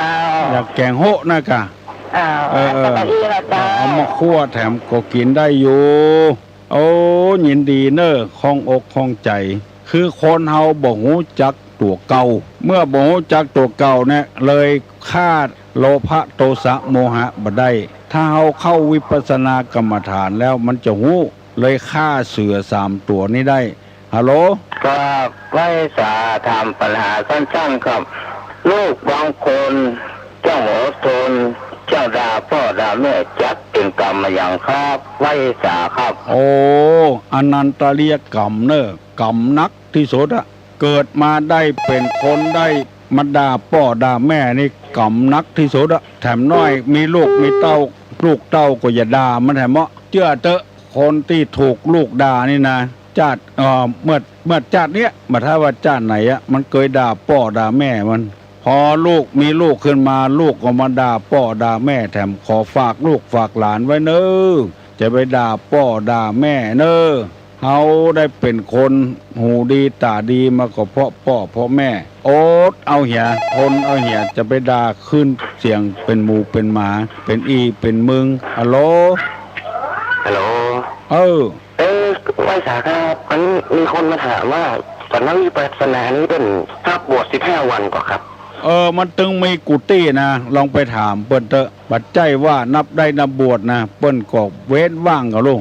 วัดตับโพคนมาถามว่าวัดวัดหลานเปิ้นนั้นวิปัสสนาอย่างวัดตับโพ15 วันนะครับวัดตับโพนี่เองเนอะตับโพธารามนะแม่โจ้เนี่ยครับแม่โจอันบวชนี่ก็มีหลายที่ทุดงคสถานล้านนาก็มีวิเวกก็มี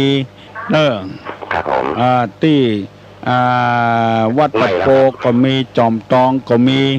เกษตรใหม่แล้วครับเพิ่นเกษตรเกษตรใหม่ก็มีหลายที่ขอบคุณครับขอคือไปเถอะไปวิปัสสนาเถอะเฮาจะได้หูจักตัวเก่าเฮานักขึ้นโอ้หมดที่ไปแล้วหูจักตัวเก่าหูจักคุณพ่อคุณแม่เนอะเปิ้นผืออาบน้ำ3 วัน 3 คืนเสื้อผืนเก่ากางเกงผืนเก่าผ้าถุงผืนเก่าเปิ้นบ่ฮืออาบน้ำอาบท่าอย่างสักอย่างอันกินข้าวนี่ฮือกินฮือเหม็นตัวเก่าก้ายตัวเก่าเปิ้นจะได้รู้สึกว่าคุณพ่อคุณแม่บ่ได้อยู่ดีกินดีกับตัวมีเป็นอย่างใดหมู่ที่เข้าวิปัสสนาเนี่ยหมู่นั้นดีหมดกูคนรู้จักคุณพ่อคุณแม่หูจักไอ้อย่างเนี้ยโลภะโทสะโมหะที่อาจารย์โตถามมาตะเกียเสือ3 ตัวนี้มันตึงอารวาสตลอดเวลาถ้าคนเฮาบ่ได้ปฏิบัติธรรมถ้าปฏิบัติธรรมแล้วมันจะหูสึกตัวว่าเสือ3 ตัวนี้บ่ได้มาอารวาสความโลภก็จะบ่เกิดขึ้นอย่างเมื่อตะวาในอู้กับป้อกำนันว่าป้อกำนันนี่ประเดี๋ยวนี้เป็นนายกองค์การบริหารส่วนตำบลสันปีเสื้อแต่ว่านี่แปลงขันโตกมาหอมตุลุงเอาตาลตุเจ้าอยู่25หมดเงินไปเกือบ 20,000ยกตาลฮื้อตุลุงจ้อยตุลุงตวยเปิ้นว่าเปลี่ยนกันนอกว่ากูเตื้อนี่ตุลุงนอกเปิ้นนี่หมายความว่าเปิ้นใครได้งัวก็ฮื้อใครได้ควายก็ฮื้อใครได้ธรรมาสก็ไปเซาะฮื้อใครได้หลักกังก็ไปเซาะฮื้ออันเนี้ยนอกเปิ้นหลายเตื้อละโหนี้เปิ้นเหมาสตางค์เปิ้นว่าโอ้เฮาอยู่กับคนร่ำคนรวยเฮาต้องรู้จักตัวเก่ารู้จักความทุกข์ความยากแต่ว่าเปิ้นเอามาหอม25ขันตกเหมาะนะขันตกสินค้าโอท็อปขออนุโมทนากับป้อกำนันและก็ท่านผู้ใหญ่บ้านสว่างโดยธาตุอินจันทร์โดยที่ได้อุดหนุนตุลุงตะวานี่เปิ้นหูทุกข์หูยากหูจักตัวเก่าคนเฮาถ้าหูจักตัวเก่าแล้วมันบ่มีไอ้หยังแล้วมีให้มีนาตายละไว้เป็น400 500ให้เอาไปโตยบ่ได้มีกระหม่อนขี้ไข่แก่นเดียวเอาไปโตยฮัลโหลนมัสการตุลุงเจ้าโอ้โทรมาได้ก็บอกว่างมันแบบเจ้าตานเปิ้นว่าอันยังอันสุดไปเห็นแล้วเปิ้นว่าป้ออุ้ยเมียเปิ้น100มีนาเป็น400 500ให้บ่ได้หยังไปโตยสักอย่างอันนี้คือความหูจักตัวเก่าบ่กระวนกระวายบ่เดือดร้อนว่าเพราะฉะนั้นขอให้ปออกแม่ออกเข้าใจตามนี้ตัวให้หูจักตัวเก่าเฮก่อนว่าฐานะเอาความเป็นอยู่จังใดเป็นเรียกว่าอัตตานุตาหูจักตนว่าเราว่าโดยชาติตระกูลยศศักดิ์สมบัติบริวารและคุณธรรมความรู้และคุณธรรมถ้าหูอย่างอี้แล้วความโลภก็จะบ่เกิดขึ้นนักความขี้โคตรขี้เกียจก็บ่เกิดขึ้นนักความหลงงมงายก็บ่เกิดขึ้นนักวันนี้ว่าเวลา 15 นาฬิกาพ่อครูคำมลจะเทศน์อานิสงส์สลากทำฝน5 คำเทศน์เวลา 8 โมงครึ่งถึง 10 โมงเนิดที่สถานีวิทยุวันนี้นะ ให้ใครฟังก็ฟังเด้ออันนี้สงส์สลากก็มีฝนห้าคำก็มีแล้วก็วันนี้เป็นวันศีลตัวเนอะไผยังบ่ได้ไปวัดก็ไปวัดเถอะเนอะเพราะว่าวันศีลวันธรรมขอให้ทำตลอดว่าสาเถอะ3 เดือนบ่ได้เดือนไหนมี4ศีล32ถึงเดือนเฮาไปวัด12เตื้อบางวัดก็เอาแผ่วปุ้นเนอร์แผ่วเดือนนี้เป่งบุญใส่บาตรญาติปกไปเพียเดือนนี้เป่งขอประกาศให้ญาติให้โยมทั้งหลายได้รับทราบใครมีจิตศรัทธาส่งทั้งออนไลน์ส่งว่าตุลุงทองวัดโสพนารามตำบลดอนแก้วอำเภอแม่ริมจังหวัดเชียงใหม่ก็ได้ละวันนั้นครูบาน้อยท่านใบดีกาไกรลาดเปิ้นส่งมาออนไลน์เฮาบ่ต้องเพื่อเปิ้นส่งใบมาละเฮามีใบไปเซ็นเอามาก็ได้เลยแล้วก็คุณบุญธรรมไกรลาดละปูนเพื่อก็ส่งมาตุลุงก็ใจให้ไวยาวัจกรไปเซ็นเอามาได้ละส่งมาให้ตุลุงส่งพ่องบ่ส่งพ่องก็บ่เป็นหยังเด้อบ่เป็นหยังยกมือ10 นิ้วอนุโมทนาส่วนบุญบ่ใจกับตุลุงตนเดียวตุเจ้าตึงอำเภอแม่ริมเพิ่นจะได้มาวันนี้วันศีลวันธรรมเด้อฮัลโหลตุลุงว่ะวันธรรมประกาศนะตุลุงได้รับแล้วเนอะได้รับแล้วเนอะนามสกุลใช้กาดเด้อตุลุงใช้กาดบ่ใจไกรลาดเนาะนามสกุลใช้กาดขอโทษเนอะใส่ไกรลาดติ๊กๆจ้ะไกรกาดครับแล้วเนาะธนาตุครับนามสกุลใช้กาดเอาละเนอะยกมือไหว้เนอะตุลุงจะปั่นปอนแล้วอายุวัฏโกธนวัฏโกสิริวัฏโกญัสสะวัฏโกพละวัฏโกวันนะวัฏโกสุขวัฏโกโหตุสัพพตาทุกขโลคาพยาเวลาโสกาจตุจุปตวาอเนกาอันตรายาปิบินัสสตุจเตจสาใจญะสิทธิตนังลาพังโสถีภกัญญังสุขังพลังสิริอายุจวโนจะโพคังวุธิจยะสวาสตาวาสาจะอายุจจีวสิทธิภวันตุเตวุธาปจายิโนจตารโลธัมมาวัฏันติอายุวันโนสุขังพลัง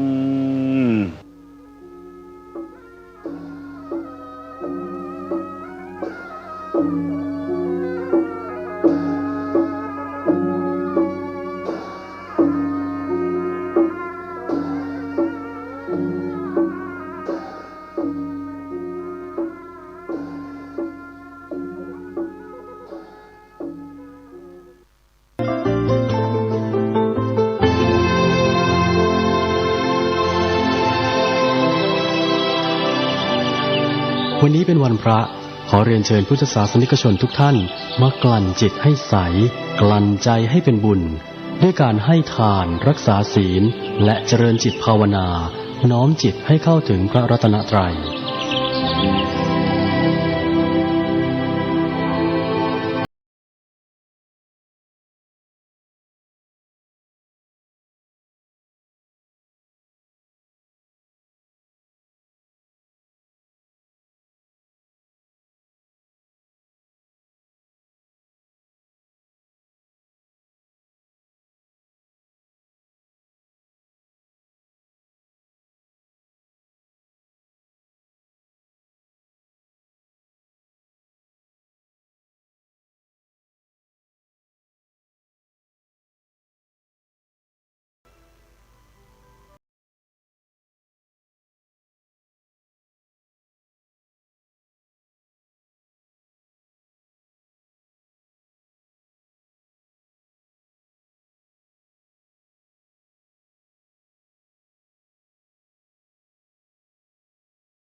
จะหมดแล้ว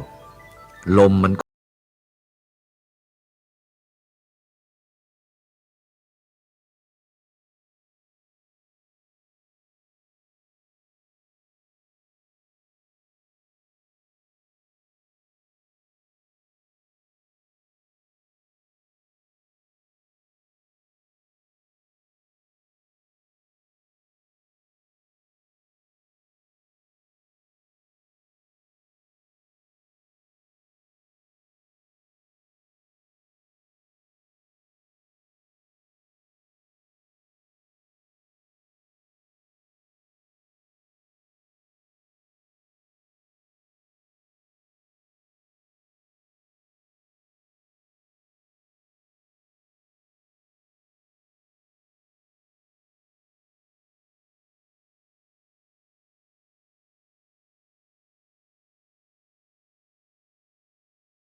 รู้ว่าเป็นอะไรหรอก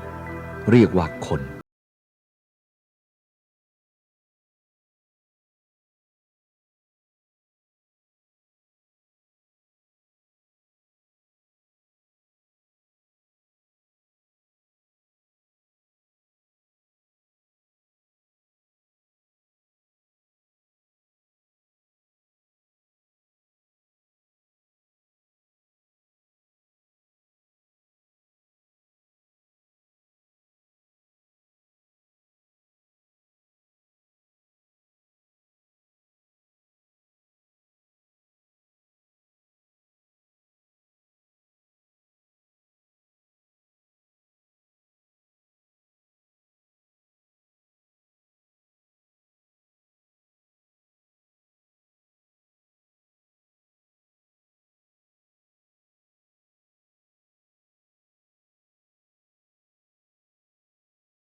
ไปมองดูคนบางคนรัก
แต่ความรักลูกก็ต้องไปกู้คนอื่นเข้ามา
มันจะเอาอะไรพุทโธนั่นน่ะ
ถ้าไม่มีครอบครัวน้ำตามันหมดเป็น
ของเราให้ยุ่ง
รู้จักกลางลมก็รู้จักปลายลมก็รู้จัก